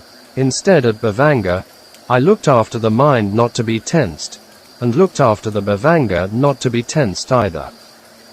When Vedana increased, this mind wanted to move. I was warning it to stay as usual, and not to be chaotic. The body changed as it worked, the mind must do its own work. Even though Vedana was increasing, practicing with the strength of saddha, and viriya, faith, and energy, at last Bhavanga mind ceased. This mind had no need to look after it and it is separated from the body. It was nothing to do with me, and Bhavanga became cool, and happy. Previously, with the increase of Vedana, the Bhavanga became tense and the mind was in pain. Now Bhavanga was relaxed and happy. Even Vedana was increasing, yet there was only physical pain, not spiritual pain. The mind was in pain before because I couldn't bear the tenseness, stiffness, numbness, and aches. I had made the wrong accusation on the body, i.e., taking pain as the cause of the body. This was dispelling of wrong view, and changing into wisdom knowledge. In common people when they were sick, head, body, hands, etc. in pains and aches, they thought and accused the physical body. They didn't know the reality, i.e., paramattha, and only knew the non-existence of concepts, panati. They clung to bodily suffering that did not exist, became greedy, tanha, and hold on to wrong views, ditthi. Now ditthi was fallen away. Because of this body, rupa, Vedana were arising which led to wrong views and perceptions. Pain in the thighs and legs is not suffering. Suffering and pleasure are in the mind, so knowing the mind as the cause. Before, clinging to the body, and we made the accusation of it. It was not existing in the body, but in the mind. Before in Anapana even Vedana was increasing. When the mind could stay with Anapana it was happy. The body was functioning according to its nature. Now the body was changed, disturbed, the mind fallen into bhavanga, and the mind freed from it. It made me more uplifted. The body was not the main factor, the pain and happiness of the mind was the main one. Craving and clinging were falling away. What kind of craving, wrong view, and clinging fell away? The wrong view of unpleasantness with my lap and leg were in pain, clinging with tanha, upadana to the body, lap, hand, and leg, couldn't bear the pain of tanha fall away. From Sotapanna to Arahant their ditthi, tanha, and upadana were not the same, and their khandhas, i.e., 5 khandhas, also not the same. Now it was the cessation of Kala Sotapanna's ditthi, tanha, and upadana dharmas. Because of this mind that pain and happiness arose, so the increasing of Vedana was the cause. At near death, I should not pass away with the cause, only with the cessation of the cause to Nibbana. Because of this mind, pain and happiness arose, so I had the desire to know the cause of this mind. This time when Vedana was increasing I didn't let bhavanga fell in. Instead, I contemplated the increasing of Vedana to know its mental factor. Who was the one to experience the increasing of Vedana? It was true that Dharma existed in the khandha. Search for Dharma was opening the khandha package, and looking into it. With the increasing of Vedana the mind was moving, and wanting to run away. It wanted to run towards Anapana, and Bhavanga. No. You had to stay with Vedana, and focused it on Vedana, but it didn't stay there. Before this mind, and the I-ness mixed up, and became I was in pain. This was the mind in pain, and stuck with lust, raga, and defilement, kilesa. What was this mind? Mind and body were the objects of contemplation, and contemplative mind was mindfulness, sati. If without the differentiation, and mixed up, only I could see the body, I had to contemplate them with separation. There was arising a way to contemplate the mind and form with separation. Before, I had upadana on the mind. I wanted to know how this mind was related to Vedana. So I let go the mind to Vedana, and it freed from clinging to the mind, and Sakkaya Ditthi ceased, i.e., identity view. With the cessation of lust, raga, on Vedana, and this mind ceased in a blip. The mind was clear, and transparent. This point is mentioned in the Ingu Sayadaw's instruction in Vipassana. When leveling samadhi and panna and becoming balanced, it starts seeing anicca. Vedana was increasing, but the mind was clear. There was no need to shun away from it, no need to separate from it. There was no need to run away, and simply look after it, then the mind was eased by itself. The mind stopped with clearness. If Vedana was increasing before wanting to change and move, with the re-establishing of Anapana it was freed from Vedana. If falling from Anapana, it arrived back to Vedana, and became painful. Now Bhavanga was ceased, if not it was painful. Now, without one's correction, it was ceased by itself. If no mindfulness, sati, it reappeared and fell back to Vedana with pain. So I let it stay there on Vedana. I wanted to know about this mind, and I contemplated it, and the mind ceased. Then the mind of Tanha Sankara wanting to free and escape arose. With their cessation, i.e., Tanha Sankara, the clear mind freed from clinging, upadana, arose. So it didn't need to escape or shun away from it. When I knew this, and paid attention to the clear element, then the body form was disintegrating and vanishing. The body form, rupa, became a block of water foam with particles. It was like moving and disintegrating. It's like water foams that disappeared as they moved. When I was looking at the whole body it felt like water foams were arising and vanishing. With the observation, the khanda became a block of water foam. Originally I thought it was a solidified form with shape. Now it was not, and a block of water foam. I continued with the contemplation, and the block of water foam was like arriving at the center of a whirlpool with explosion and disintegration. It was vanishing like a firework, and like the sesame seeds inside the hot iron cauldron exploding and vanishing.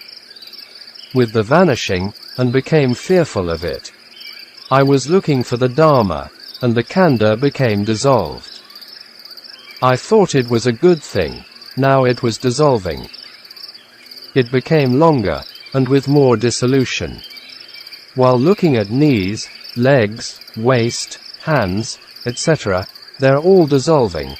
There was no place that did not dissolve. When you looked more dissolved. It was like the sesame seeds in the hot cauldron, like mountains were collapsing and disintegrating, like sandstorms arising, and like rocks were falling apart. It was frightening like a strong typhoon blowing the trees with violent shaking, and striking with each other, and became noisy. In one of the Ingu Sayadaw's talks, even he could hear the sound of dissolution. This khanda body became frightening. Before I thought this body as solid and stable, and now it was not anymore. It was a big block of disintegration in a fearful way. I was seeing the present dissolution nature of ultimate reality, paramatta. It was not noting with concept, sana, but seeing its own nature. With more time, it was with more dissolution. It was so much dissolved that I became afraid of association with this body. It was dissolving at standing, going, coming, etc. Even if I couldn't speak and interact with others, it was impossible not to want to know the nature of it. I wanted to run away to a place which was free from this body. With more fear and more running. With more running and more dissolution that I was in trouble, even I couldn't sleep at night, at the stage of strong insight. At that time, B. Lin Sayadaw informed everyone to come to their monks' meeting, and I had to be there. Sayadaw was giving a talk, and asking me, "You Candima, do you appreciate my exhortation?" I was responding as, "Then, sir, I don't know about it. My answer made him displeased. So he said, "Then you don't pay attention to what I exhort you." My answer was, "No, I don't then." Sir, it made him angrier. Then he asked me why I didn't pay attention to him. My response was, "Then, sir, I don't have the strength to listen to you. My body is in dissolution, and becoming a block of particles. I became afraid and out of control. If this body was like a robe, I would take it off, and discard it. Therefore, I am thinking of how to be freed from this body form." With this response, Sayadaw became quiet, and turning towards the Sangha, and said, "Venerables, he has the strong insight knowledge, and will become a 7 lives time stream enterer." I didn't know anything that he said, and I was not taking it seriously. The most important thing was that I was suffering, and how to be free from it. Therefore, I was asking him to give me a way to free myself from dukkha. His response was, "Dharma will give you, and it doesn't need me." I thought he was leaving me alone and became in low spirits. I was looking at the whole body for where it would be freed. Instead it was disintegrating. It was frightening, like the strong wind of a typhoon and a sandstorm. I thought, I have been looking for Dharma, but did not get it, and have only come across dukkha. I didn't know that it was Dharma and dukkha. Furthermore, I still didn't know them as knowledge of dissolution, and knowledge of fear, i.e., Banga Nana, and Bhaya Nana. Later it was changed into very refined particles. This body had fallen apart like refined particles from a lump of flour. It seemed to me it would be burnt down into ashes by fire that made me in fear. Without running away from it, I must look for the Dharma in them. I was making an investigation on why it had to be disintegrated. This was knowledge of exploration coming in, samasa nana. I couldn't find the body, head, hand and feet of my physical body, instead a lump of particles, kalapa. It was the perished body combined with fog, and dew particles, and my knowledge was changed. The cause dharma of impermanent characteristic, anicca lakkhana, that received the result of dukkha. This was still in mundane knowledge, lokya nana. It was seeing the dissolution that became pain. What was dissolution?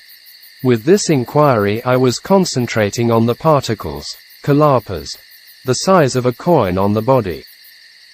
There, heat wave and cold wave were arising. Among the particles, hot and cold particles arose intermittently, and the particles were collapsing and vanishing. Clinging to this body as head, hand, and feet, etc.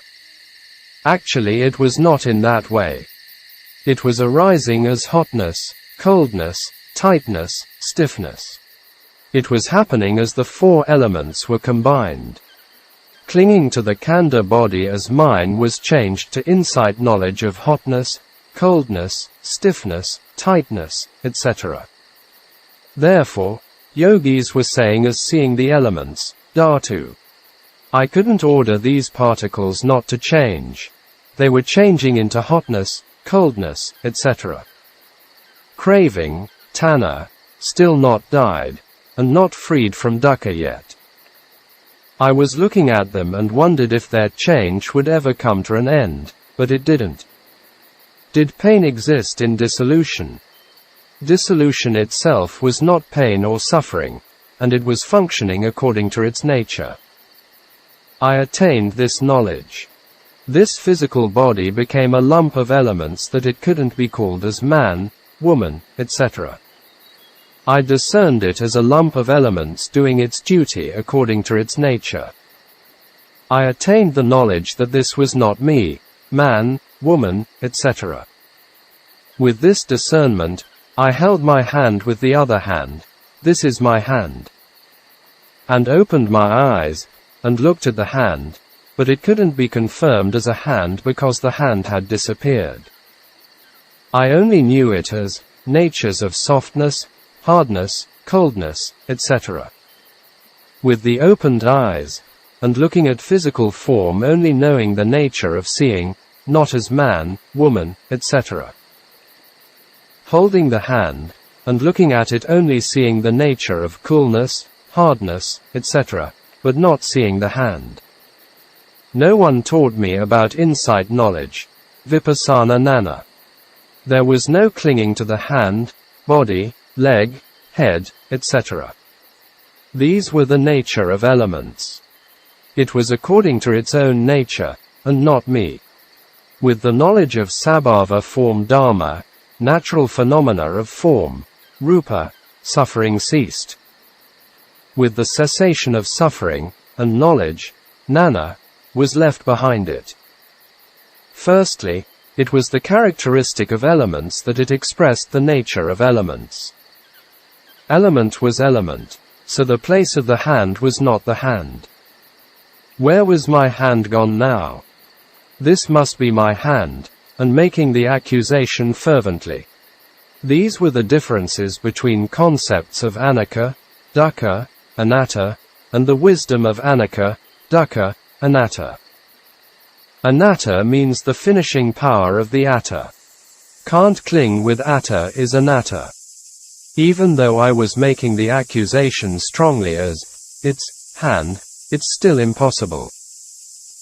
Knowledge, gnana, expressed its own nature. Hardness, softness, hotness, coldness existed as its intrinsic nature. I was opening the eyes, holding the hand and making the accusation as my hand, but it was not possible that I only knew the hardness, softness, hotness, coldness, etc.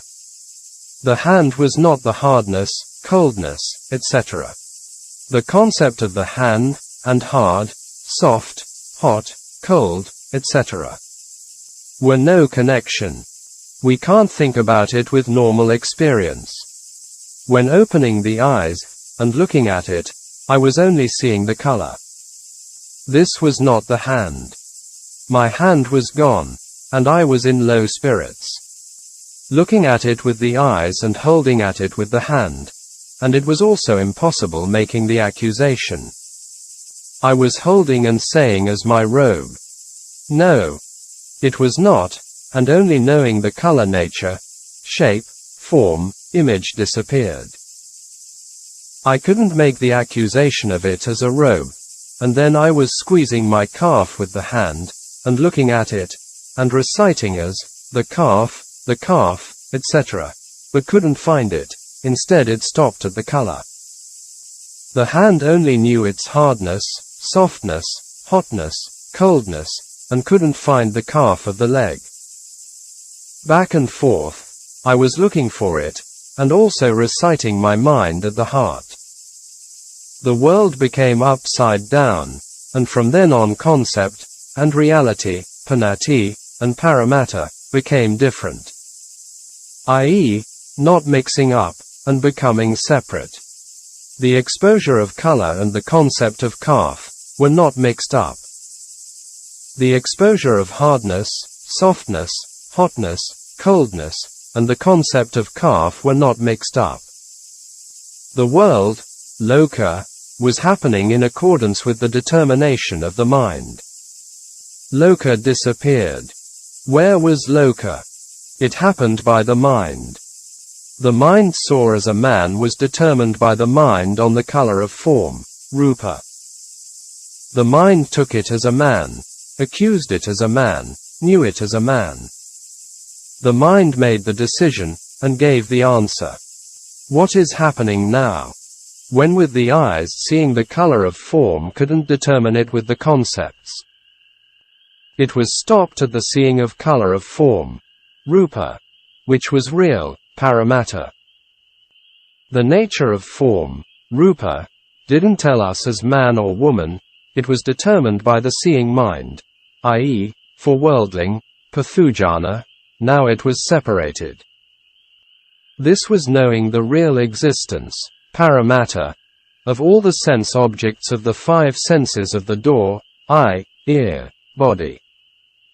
Non-existing conceptual objects were stopped. It couldn't be given the names and concepts to them. The Buddha compared the mind consciousness with a magician. So, it deceives us all the time. Man, woman, dog, etc. were happening in the mind, and not in the outside or external.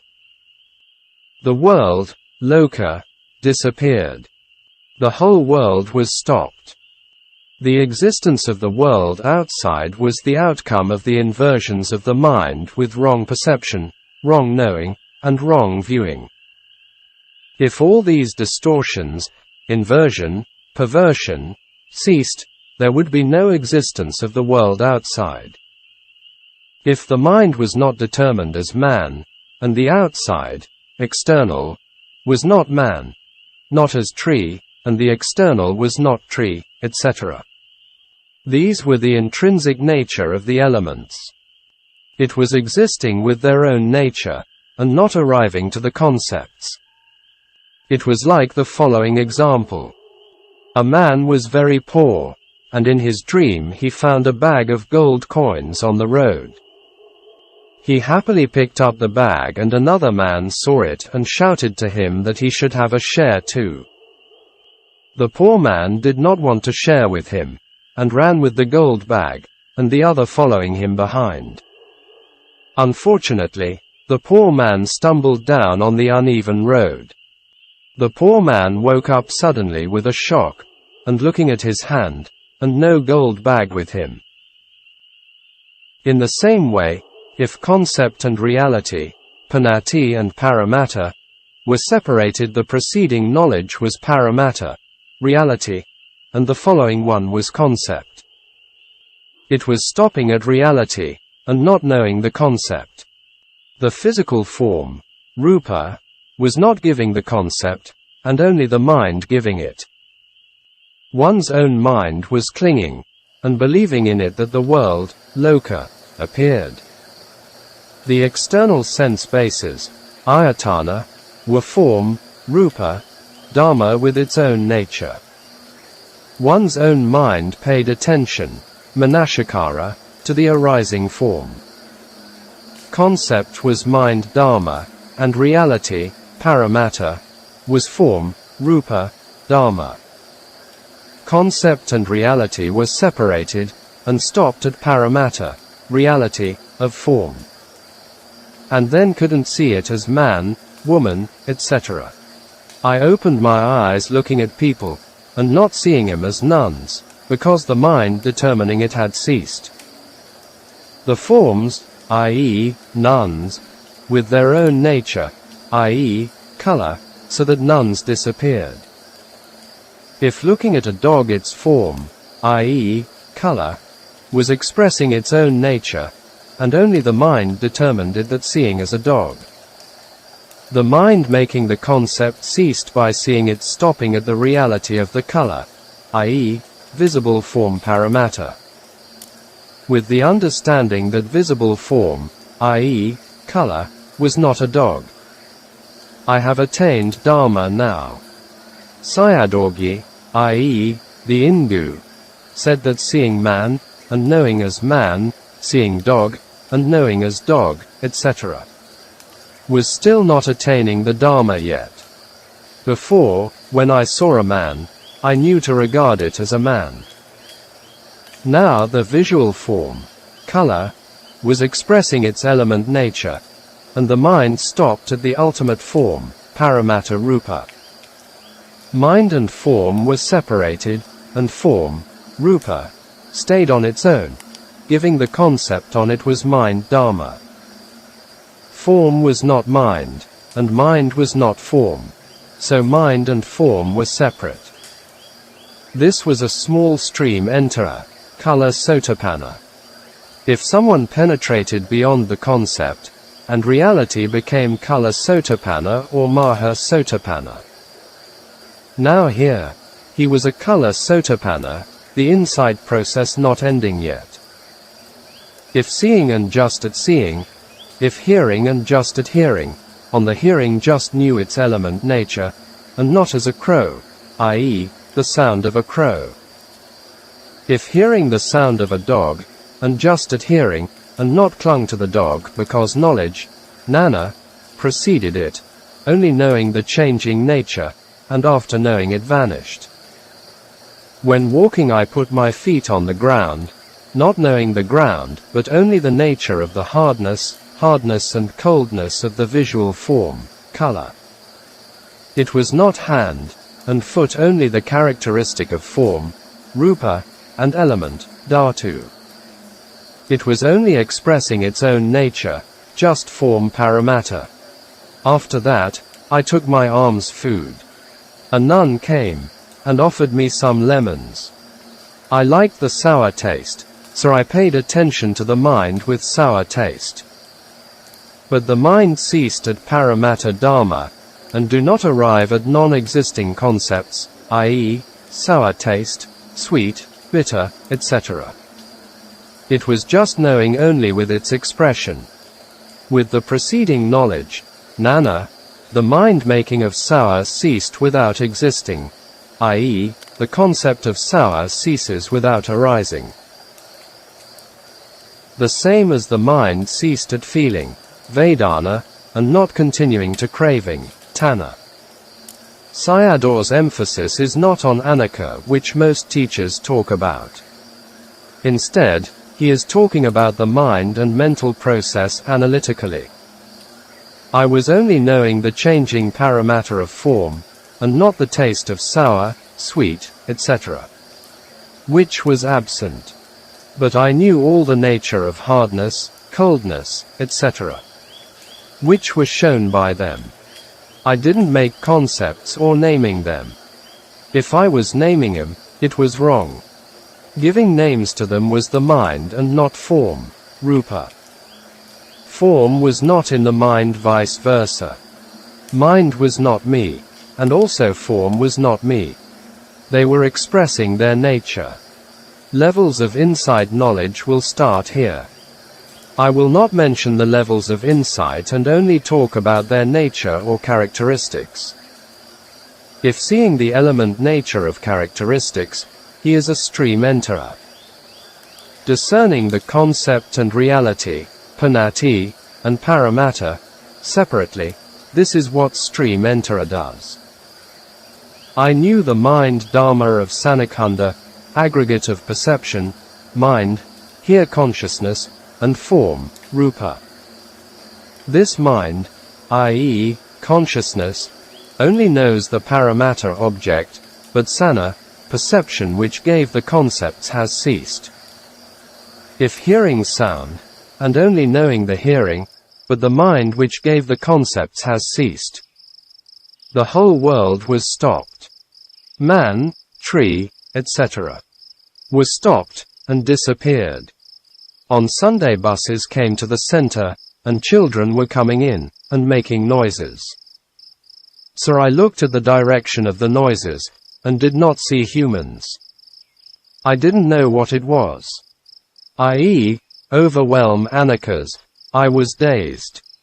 The hearing of sound and the seeing of visual objects, i.e., color, were not mixed up. It existed as the nature of seeing quality, and the nature of hearing quality. The concept and paramatta were separated. The ignorance of concepts was ceased, i.e., avijjāpanati, and became knowledge of perception, vijjasana. It was expressing its form, rupa, characteristics, with its own nature and changing, anicca. From the ignorant perception, avijjasana, it changed into wisdom knowledge, vijjapana. Form was changing, and the mind gave the paramatta perception. It simply changed from avijjasana to vijjapana. It couldn't kill the 5 khandhas, yet it was the 5 khandhas changing into paramatta sense objects. The dharma of hotness, coldness, etc., which I was talking about by using the concepts, in reality it was changing and vanishing. I was not naming it with concepts. If a paramatter Dharma arose, and the mind knew it, and the mind changed, I didn't give the concept of the form paramatter. Every time form arises, the mind knows it. It was not form, and it must be the mind, i.e., nama, name, nama Dharma, because the mind knowing the paramatter has ceased. Why every time it was arising and knowing it? What was this? The mind was changing in stages. Before, I was seeing the form, rupa, with the aggregate of perception, sanikhanda. Knowing that each changing of form was not my knowing and not me. The mind stayed with the element, form, which was arising. On the right knee the form of aches arose. I had mindfulness on it, from here who was the one changing to another form. What did it mean? I was observing it with the desired knowledge. Every time form arising, I was catching it with mindfulness, i.e., hotness, coldness, tenseness, etc. Before, I was contemplating form. When concept and paramatter were separated, perception stopped, so there was no form for contemplation. Now, every time form arising, only I knew it. Over 2 days I was contemplating in this way. My body became tired because I practiced the whole night, i.e., 24 hours, without sleep. I was overexerted, and maybe I couldn't attain the Dharma. I put down my saddha and conceit. In the world, people are looking for what they desire. Whatever searching with desire is mundane, lokya. On supramundane Dharma, lokuttara, we can't do it with desire. Contemplated with desire is greed, lobha, and not knowing it is delusion, moha. These are sasata, eternal, and ukkada, extinction, two wrong view, ditthi. We must contemplate how to free ourselves from these two extremes. I had the desire to know what kind of mind, nama, knew this form. After I put down my conceit, mana, changing was one thing, the mind, nama, inclining toward the changing was another thing, and the contemplative mind was another. It was separated into 3 things. Did I see the mind and body? It was not like what you see when you look at the body. For example, with anapanasati, on touching and knowing. Does it mean knowing of the touching? Or does it mean knowing of both, i.e., touching, and knowing? Or does it mean touching is one thing, and knowing is another? It needs to be differentiated. These are the records to check oneself for Dharma attainment. Form, rupa, was changing nature. Mind, nama, was inclining toward form. I was seeing its inclining nature directly. Sati, mindfulness, was watching it. Before I couldn't differentiate I and mind, nama, which knew the changing of form. I thought that's how I knew it. Now I knew that it was not my knowing. Changing was form, inclining toward it was not me, and it was mind Dharma. The wrong view of me, and others fell away. Seeing in a pair of the changing form and the inclining mind is called discerning of mind, and form. Seeing mind, and form directly was called discerning of mind, and form. Changing was form, and giving the perception was mind, this was one pair. I have seen 2 pairs now. I was forcing the mind on the right knee toward the left knee, then my bhavanga, i.e., heart area, became tense. I couldn't create the inclining mind, it was not self, anatta, nature. The mind at the right knee ceased, and another mind arose at the left knee. With the cessation of the mind on the right side and another mind was arising on the left side. Not self, anatta, nature appeared because with the cessation of the preceding mind, a new mind arose. The changing nature was form, the inclining nature was mind. So mind and form, not me, not him, and not a soul. Form changed stage by stage, the mind also changed with inclination stage by stage. Only by knowing these things, one really discerned the 5 khandhas. Changing was form dharma, and inclining was mind dharma, and after inclining what could it do? I had to follow the 5 khandhas until the path knowledge of stream entry. No one came and taught me. It was the connection of cause and effect with their own nature. What were the things in the khandha? Everything that was there had to come out. These were insight knowledges. The mind was after its inclining, and feeling with good or bad. The 5 senses of the door contacted the 5 sense objects, and phenomena were arising. Then the mind was inclining toward them, and feeling the objects as good or bad, e.g., when seeing, hearing, smelling, etc. What happens when contemplating the mind of good or bad? Watching with the knowledge, jnana, and when arrived at one-pointed samadhi, ekaggata samadhi, found out the feeling nature of Vedana. In the 12 links of dependent co-arising, paticcasamuppada, Vedana there is this one, no pleasant or unpleasant, sukha, and dukkha, feelings, and just feel only. Form was changing, the mind inclining toward it, and feeling it. I couldn't find a person, a being, man and woman there. Even with more time of contemplation and observation it became more and more clear as not a person, not a being. In the present, the mind and form combine and function together according to their own nature. What happened by getting this form? It was impossible, didn't want to see, hear, and know, etc. After feeling the object, what other things the mind and body had? I continued to observe, and it came to an end, and there was nothing to it. It was stopped at Vedana. After feeling, and it was vanishing, I only had this. Could I throw away this feeling? No, I couldn't. It was like carrying a burdened load. I was becoming in fear of the impermanence of Vedana, i.e., arising and vanishing. It was changing, and feeling it, and then vanishing, on, and on like this. I.e., form changing, Vedana feeling it, and then passing away. It was painful seeing its dissolution, dukkha. In regard to Vedana I got the knowledge on dukkha. What did it do after dukkha? With the observation, it was in dissolution, and ceased.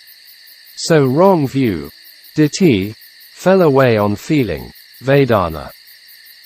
This was not arrived at path knowledge yet, magga jnana.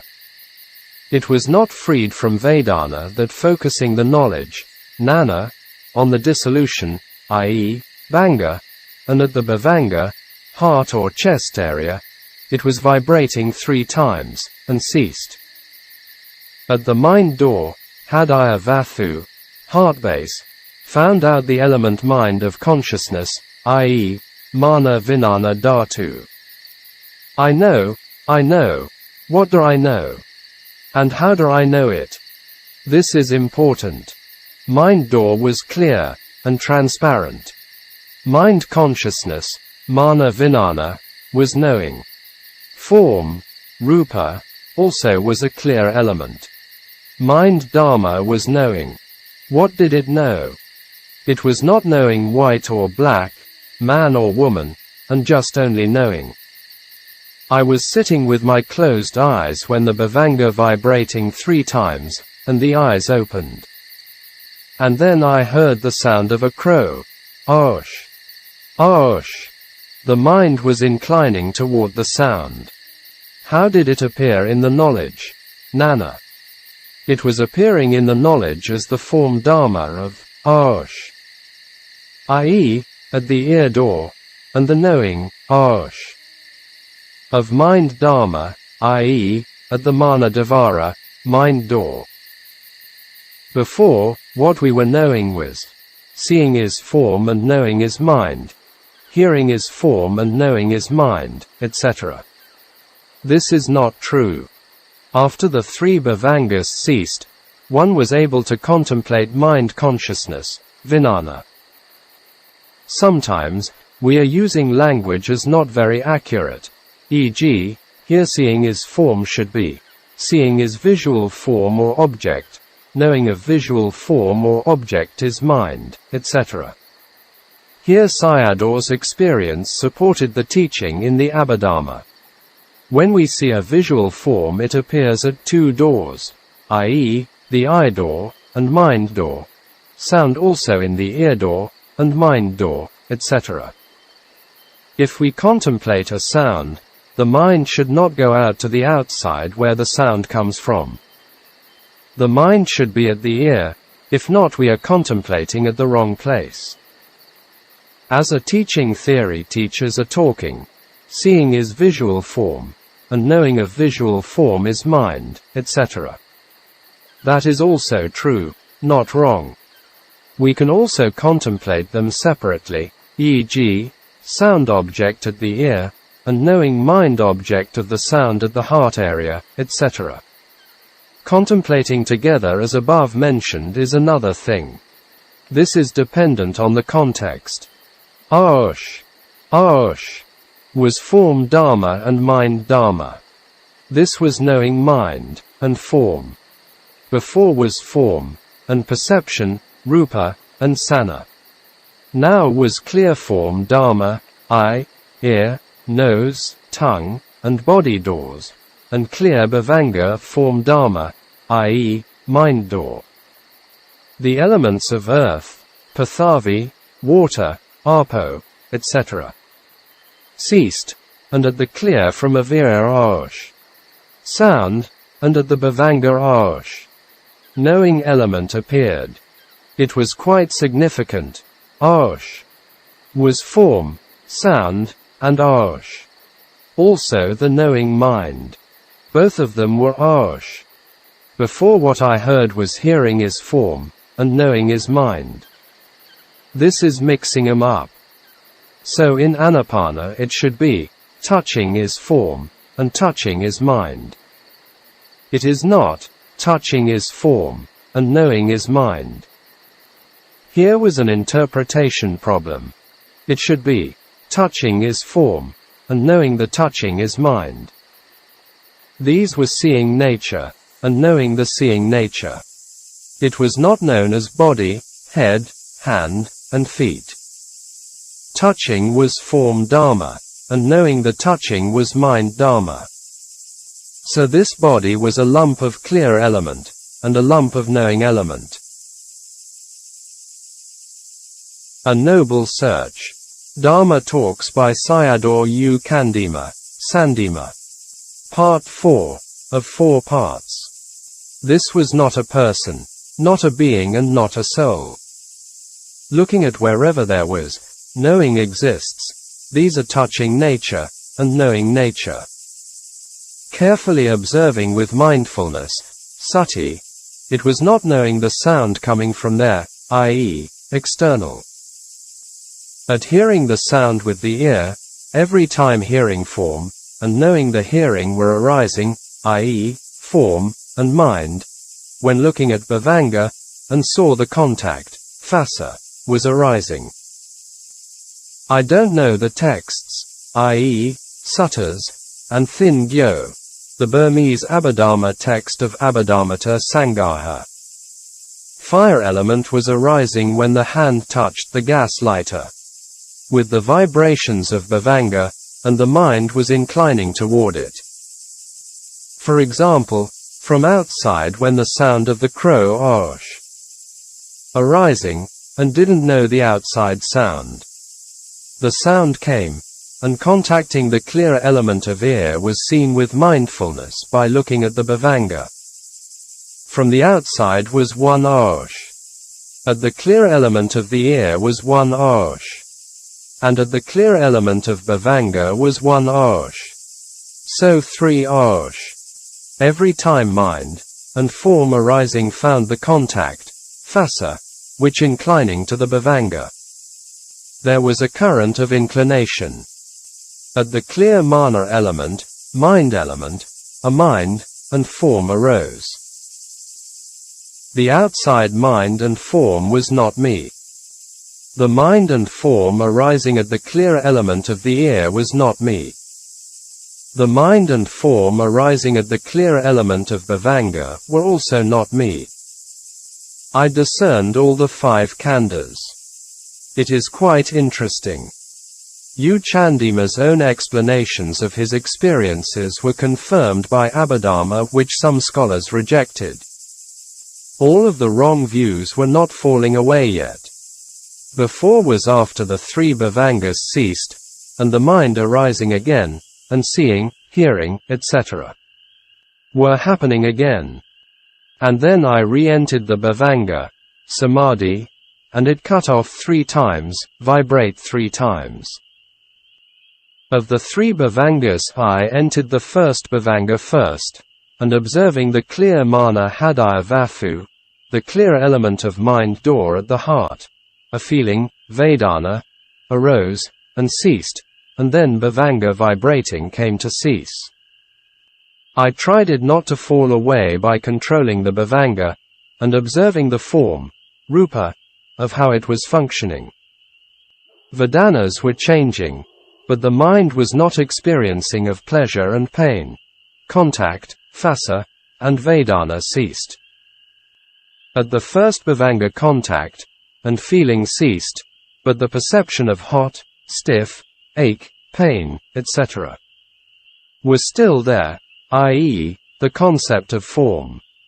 I entered the second Bhavanga, hot, still, ache, pain, etc. Perceptions ceased, including phassa and Vedana, but the changing form nature, intrinsic nature of form, was still there. After entered the third Bhavanga, and it ceased, the 2 elements of clear form of the mind door, hadaya vafu, and the consciousness of knowing were there. Contemplating the mind consciousness, mana vinana, is possible only after the 3 Bhavangas. Directly knowing the seeing, knowing the hearing, etc. are not true. I am saying this with guarantee. I say it because I myself have arrived at this stage that I know. How is the aggregate of perception, sanakhanda? How is the aggregate of feeling, vedanakanda? How is contact, phassa, etc.? Note, it seems to me there are many ways of practice for realization of Dharma, from simple to complex ways.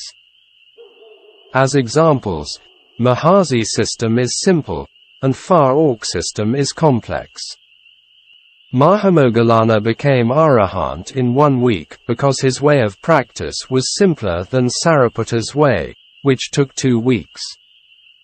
Because Sariputta was foremost in wisdom, his contemplation of Dharma could be in more detail.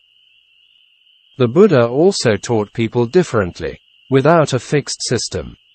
Therefore, we cannot justify any system with a fixed view as wrong or right. Closing square bracket.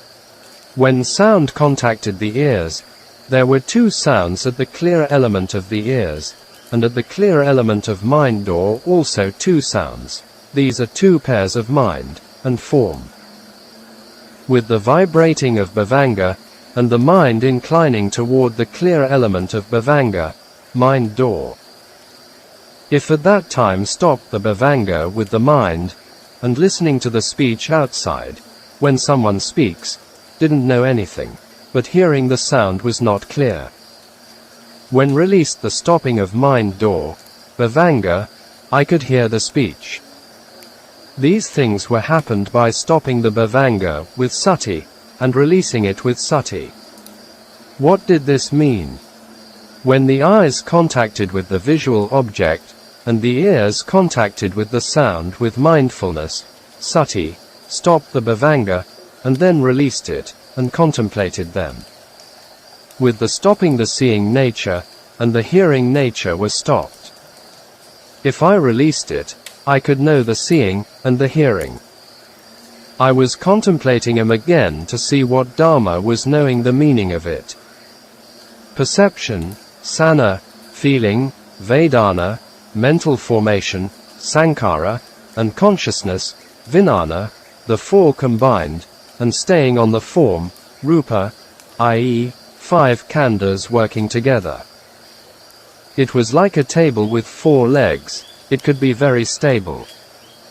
The 5 khandhas were not me, and not others. Every time mind and form arose, it functioned its own duty. It was becoming more and more clear as not me. It couldn't find a person or a being, and I couldn't contemplate it this way. In seeing was 5 khandhas, in hearing was 5 khandhas, etc. All these 5 khandhas were arising by depending on sense doors and sense objects. It was not freed from external phenomena. It was freed only by stopping the bhavanga. I couldn't stay in bhavanga all the time, if I released it, and contemplated the external of seeing, hearing, etc. That encountered the 5 khandhas. The mind clung to the 5 khandhas as my body. My khandha was in a trembled situation. This mind built by ignorance, and craving, avijja, and tanha, or tanha, upadana, and kama, craving, clinging, and action, didn't know where to go. It couldn't stay at its khandha house, also it had to be ceased, that couldn't separate from it. It wanted to stick with the khandha, but seeing, hearing, etc., were mind and form. This knowledge made him to be not able to stick with the khandha, and left the khandha forever. These are the causes for the path knowledge or the path knowledge of stream entry to arise. There is still work to be done to contemplate the 5 khandhas. I had to be mindful of whatever rising Dharma. You must with satipatthana to search for Dharma and seeing the 5 khandhas. This is searching for Dharma. Sati had to stay with the 5 khandhas, that ditthi was stuck with sati, i.e., contemplative knowledge, jnana. It became dukkha by observing with sati. It became dukkha sakha. Sati couldn't stick with the 5 khandhas, that it ceased. It stayed again, and ceased again. It didn't die forever. Sati was not freed, and it was looking elsewhere to free itself from the 5 khandhas. It was not freed from eye, ear, etc., and also couldn't go out to the outside objects. In the loka, the world of mind and form, only this one khandha existed, for this yogi. In the external world, loka, person, beings, etc., did not exist, only with the eyes seeing that it existed outside, i.e., visual objects. With the clear element of the ears, that he was knowing the sounds outside, etc. Khandha existed on the clear elements or forms of one's khandha, body. I couldn't pay attention to the outside loka. There was only one internal khandha. External loka fell away, leaving with the internal loka. Internal 5 khandhas arose by depending on the cause. If not paying sati to them, the mind was freed, and with sati it was not freed. Therefore, this sati couldn't go out, and also not freed by contemplating the inside.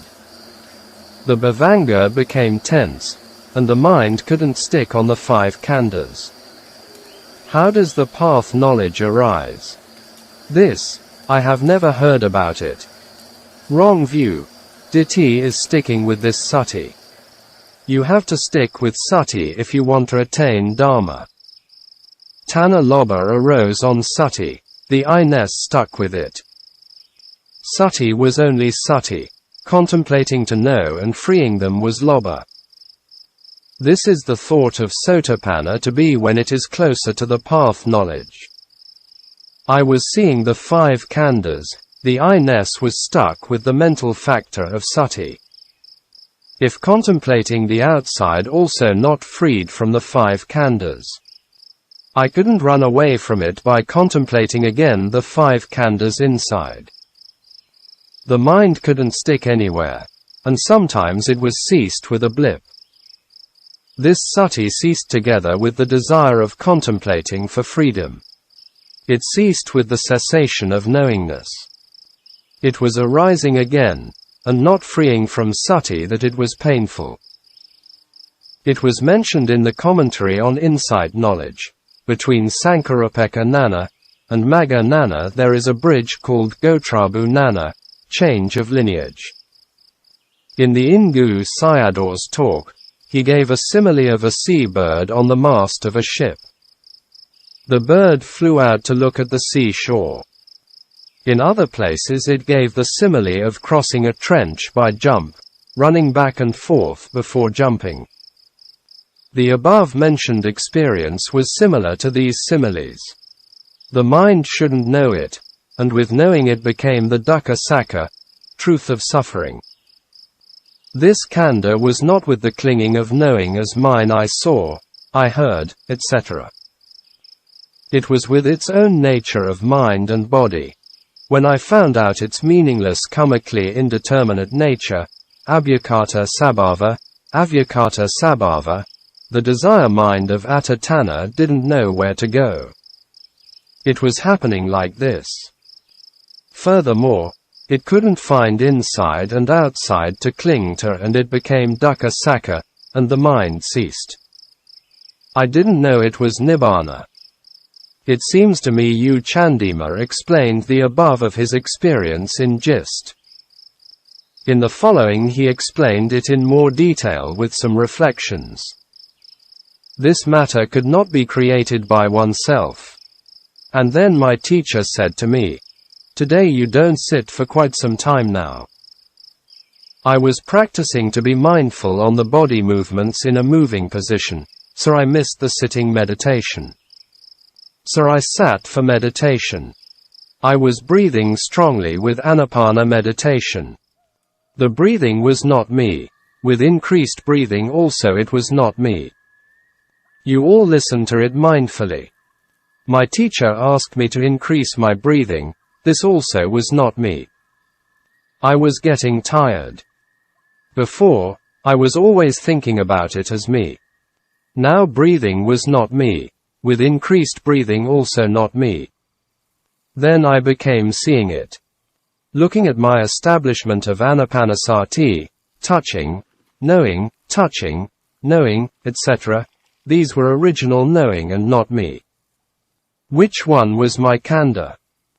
Touching, knowing was arising on the tip of the nostril, hearing on the ears. Inside the ears was hearing the sound of shu, shell, etc. Knowing it was another thing, and not me. Inside my ears I hear shu, shell, etc. Knowing that it is something else, and not me. The expressions of the 5 khandhas were not me. These were not of my knowing and my perception, and not my hearing the original mind, and form. It couldn't go out, and inside was also not me. In this case, I had nothing to contemplate, and nothing had to run away. There was no place to stand, so I became low-spirited.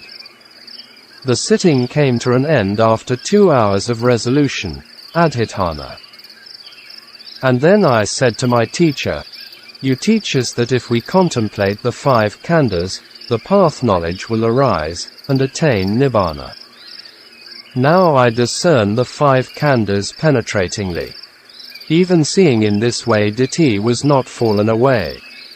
I'll never practice your Dharma again." My teacher didn't say anything to me. He got up, and left, to the toilet. I bowed down to the Buddha image, and prepared to go to my room. I was in the squatting position with a cheroot between my fingers, and put down my conceit, mana. Likewise, I had practiced for many months, more than a year. I was very tired and became bony. Even though I was practicing that much, and not attaining it. The teacher taught me to contemplate the 5 khandhas, and I practiced it quite analytically. Even practicing that much, ditthi did not fall away, and the path knowledge not arose. So I would never practice it again, and put down my conceit. The mind of wanting to contemplate, to know and to think ceased. This was entering Nibbana. Before, I was looking for freedom inside and outside, but it was not freed. This time I would not contemplate. It was the path knowledge making ready for arising or taking acceleration. This is not the wanting mind that arises. It was also mentioned this point in some Mogic's talks. Was this khandha me? Did it belong to me? Did it exist inside and outside? I must check them carefully. If tanha and ditthi not fell away, I would not do it again, so I put down my conceit. Desire may be the appropriate word. At that time mind and mental factors ceased, such as wanting to search, to plan, to concern. It was not inclining outside and inside objects, or nothing to have for inclining, because the mind had to depend on the object, and without object, it came to cessation. Mind and mental factors ceased, and the body, rupa, was left behind as an indeterminate object, abhyakata, avyakata. This was Nibbana. What is Nibbana? Mind and mental factors cease, and the body is left like a wooden statue. The following is how the mind ceased stage by stage, and entered Nibbana with the path knowledge arising. The mind and mental factors have ceased, and this is Nibbana. The mind wants to stay and has to depend on one of the external elements of the sense object. It doesn't want to take the object of ayatana, sense bases, so the mind can't stay by itself, and it ceases. The body is left by itself, and the other is Nibbana. This is stream enter as Nibbana. Sati is left behind as an ownerless Dharma. Previously, the mind of lobha samudaya, greed or desire, wanted to contemplate and planned to follow with sati. Now, lobha samudaya mind ceases, and sati becomes ownerless. It's not me, not a person, not a being, and not others. There is no one who has sati. It stays by itself with the cessation of person and being. This sati is ready for entering the stream of path knowledge. What I'm explaining it is for you to know it. If I say, now, we'll search for Dharma, be mindful. This is I-ness sticks with sati. Sati cannot stick with the other 5 khandhas. I don't want to contemplate, it means I-ness kill itself. Where does the I exist? It's arising in the mind. If one contemplates, the mind arises. If one wants liberation, the mind arises. Once the mind arises, I also arise. Now the mind has ceased. With the cessation of the mind, I also cease. So there is no person and being, no doer, nothing for practice, and come to the end of the practice. A person exists that we are practicing Dharma. If no person exists, and no need for practice. While mind exists, mental states have to exist. Nibbana is the cessation of mental states. With the cessation of the mind, 11 kinds of fire cease. The cessation of the 11 types of fire is Nibbana. The mind, the mental states, the person, and the being all cease, and this is Nibbana. With the cessation of mind, mental states, the active bhavanga falls off, and this body is left behind without owner. This sati is not aware by a person or a being. Instead, it's staying by itself, free from the cause of a person and a being. Sati is the result Dharma. At the time of the cessation of mental states, factors, it enters Nibbana as a result. Nibbana cannot be created with one's desire. The clinging to, I, and, me, ditthi tanha cease. I was not entering the steam yet, i.e., Sotapatti Magga. It was near of entering the path. My teacher came back from the toilet, and opening the door, it was making the sound of chawi. And I regained my sati. When the mind arose in contact with the sound and the ear, sati cut it off at this moment. This was entering the stream. Before this, mind was wanting to contemplate, to know, and to desire. What was sticking with the mind? The I-ness of ditthi tanha mana was sticking with the mind. The mind came to overwhelm sati before, and it was now in cessation. So this sati was left behind as an object of contemplation. Now this ownerless sati with the cause ceased, and became the resulted anatta sati, not self-mindfulness, which didn't have a person, a being or me. The mind clinging to the result of the cause as my khandha was arising. This loneliness of sati discerned the identity view of atta and craving, ditthi tanha. Here is the cessation of the 5 khandhas when the object and contemplative mind were freed from atta. This talk was the 3rd time he gave to the public after over 20 years of his attainment. So his talk here is not very smooth, also sometimes very fast. Later his talks were better, and better. Sometimes he was using long sentences, and elaborated his process of experience. So it was difficult to translate. He rarely talked about insight knowledge, only about the state of mind in this process. The Ingu Sayadaw also was in the same way. When I was seeing the offender, and making this exclamation, "You are the offender. In the whole round of existence, samsara, I have been riding on you. When you have cars, you all are using it. Without cars, you can't go anywhere." Now it was the same way. The wanting atta tanha was desiring for nibbana. It was afraid of woeful existences, apayas. It had a desire for the khandha, and also wanting to be freed from it. This mind was happening in various ways. Now it had no place to stay, and came to cessation. Sati was under the power of the mind.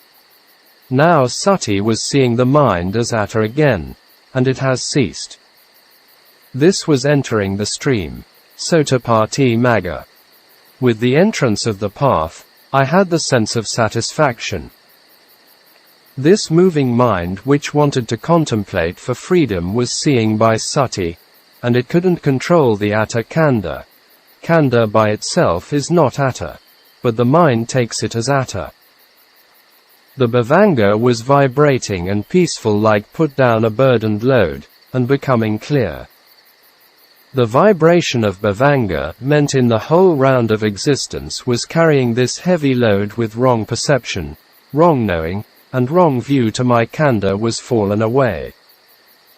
In this full talk, U Candima was using a lot of Pali words of the suttas, and Abhidhamma was unusual. It seems to me it came from his study of some of the suttas, and Abhidhamma. According to him, before and during the practice he didn't know anything about them, even the vipassana practice. Soon Lun Sayadaw's Dharma talks were always simple Burmese, and couldn't use the Pali word. Carrying this burden in human life, I could not put it down forever. Now, this heavy load was successfully thrown over the cliff, and became light, and gave me the sense of satisfaction. It would never cling to this khandha as me, and mine again. The heavy burden fell away, and there was happiness. And the bhavanga was with vibrations, such as, vibrating with coolness, etc. This was the experience of fruition states. It was existing as a fruition mind which freed from the fire of sorrow, lamentation, etc. After that I got up from sitting. Here again, according to U Chandima's experience after the path knowledge and fruition knowledge arose, which was also mentioned by Mogik Sayadaw in some of his talks. Many meditation teachers also mentioned this point. Path knowledge is the cause, and fruition knowledge is the result, very similar to jhana. To become mature, skills have to be developed many times. Closing square bracket. When I was getting up from the seat, it wasn't me. Entering the stream also freed from the 4 postures, i.e., in squatting position. Most Burmese have the habit of squatting more than other cultures. From the squatting I was ready to get up. This was not in sitting, standing, moving, and stretching with the path knowledge arose. After the path knowledge and fruition mind arose, then I stood up, and I was in a dazed state. Standing up was not me. Stepping was not me, i.e., walking. I was moving my hand, it was not me. I was trying to speak, it wasn't me. Ditthi was fallen away, and it would never stick back again. Sotapanna attains 1/4 of the 4 paths of an arahant, and become kala vimutti, liberation or freedom from time. This physical body is not me. Its conditioned body and mind, rupa, and nama sankhara. They are doing their own job. I am free from it for over 20 years now, i.e., from wrong view, ditthi. Before, I went up to the Dharma seat. It was not me, for this Dharma talk. I am giving Dharma which does not include me. I am stretching my limbs, which does not include me. Likewise, I am going and stepping, which does not include I-ness. Only the physical body is walking. If it becomes sotapanna, it must be so. Don't stop while walking. Is it you during the walk? I watch every action as me, but it is not. It is just the action. Here he tried every actions to feel it as me, but never appeared to him. Its conditioned form, and mind, Dharma body, and Dharma mind, physical action, and mind action, i.e., Rupa Sankhara, and Nama Sankhara, Rupa Dharma, and Nama Dharma, Kriya Rupa, and Kriya Nama. Some reflection on wrong view. Here we can see the views of Sotapanna, stream enterer, and Pathujana, worldling. Most worldlings are caught up in wrong views. There are many, and they hold it very tightly and deeply. Only a Buddha appears in the world we have the chance to know, and have the right view. It is not easy to come by. Except the Buddha, no one can penetrate these dharmas. At least we can divide the right views roughly into 2 kinds, mundane and supramundane. If we look into our world, even most people do not have mundane the right views, believe in the law of karma. Without belief in karma to believe in rebirths, and samsara, and suffering is impossible, and it is pointless. Without believing in karma, practicing meditation is wasting time and energy, even it's difficult to have good rebirths. Only if you believe in karma are you an ordinary Buddhist. Other faiths, and Western philosophers even cannot know about karma, and taught them. To become a genuine Buddhist you must have supramundane the right views. Only with these views can practice meditation, and transcend dukkha. To have this the right view to know and understand the Four Noble Truths, dependent co-arising, paticcasamuppada, khandhas, ayatanas, dhatus, sakhas, etc. We should never mix up the Buddha Dharma with any other faiths and philosophies, Eastern and Western. Other faiths and philosophies can have similarities, but never with the Dharma. If we really study the Dharma in the Pali Nikayas and compare with other teachings, we will know the differences clearly. You don't even need a very highly sophisticated mind either. You will never find the Sanata Dharmas in any other faiths and philosophies. If we observe the Noble Eightfold Path, the arrangement is very systematic and has profound meanings. The Noble Eightfold Path is the right view, right thought, right speech, right action, right livelihood, right effort, right mindfulness, and right concentration. In the Noble Eightfold Path, the first one is the right view. Why does it come first? Because with our views and knowledge, thoughts and thinking follow. With thoughts, actions follow, i.e., speech, bodily action, and livelihood. Only view and knowledge are right, the other things will be right. We can also see this kind of arrangement in the Mangala Sutta, the blessings.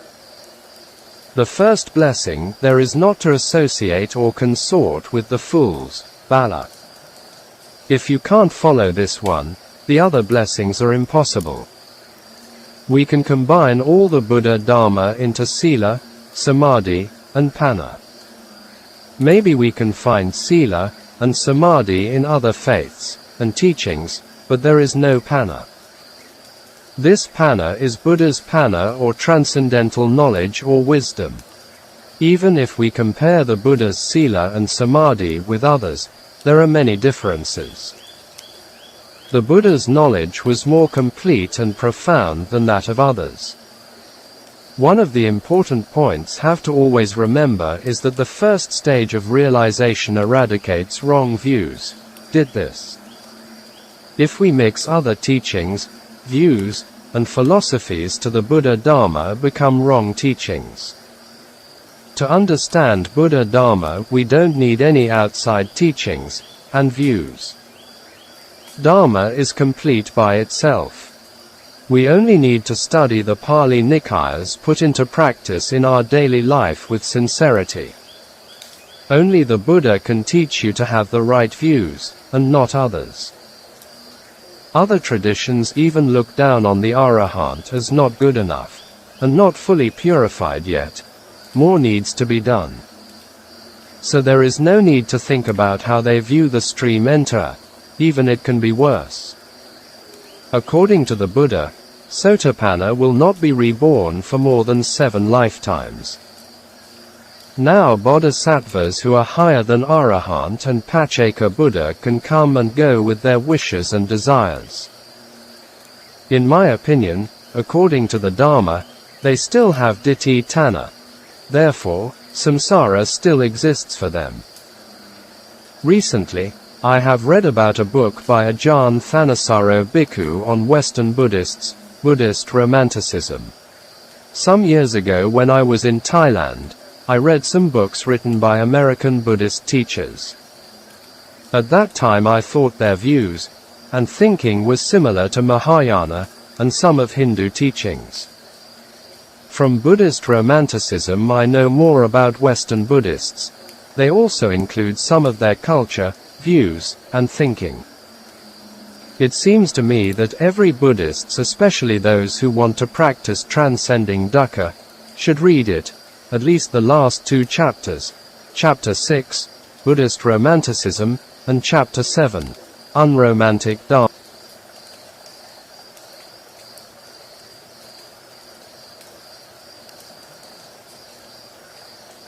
It seems to me that every Buddhist, especially those who want to practice transcending dukkha, should read it, at least the last 2 chapters, Chapter 6, Buddhist Romanticism, and Chapter 7, unromantic Dharma. If we not follow the views of the Buddha as mentioned in the Pali Suttas, we cannot end dukkha. Tan Ajahn gave clear comparisons between the Nikaya teachings and other traditions. Even we can designate the later development of Buddhism before the disappearance in India as Buddhist Hinduism or popular Buddhism. We can also see popular Buddhism in Asian countries. We cannot treat wrong views as lightly. It is the most dangerous enemy to all beings. Even we cannot abandon wrong views. To abandon craving for becoming is impossible. The causes for wrong views are 8, and among them, 2 of them are important: hearing wrong teachings, and unwise attention. There is a saying in Zen, Chan, tradition. Before the practice river is river, and mountain is mountain. During the practice, river is not river, and mountain is not mountain. After the practice, river is river, and mountain is mountain. For a Sotapanna, before river is river, during river is not river, and after river is still not river. The first one means ditthi is still intact as anusaya.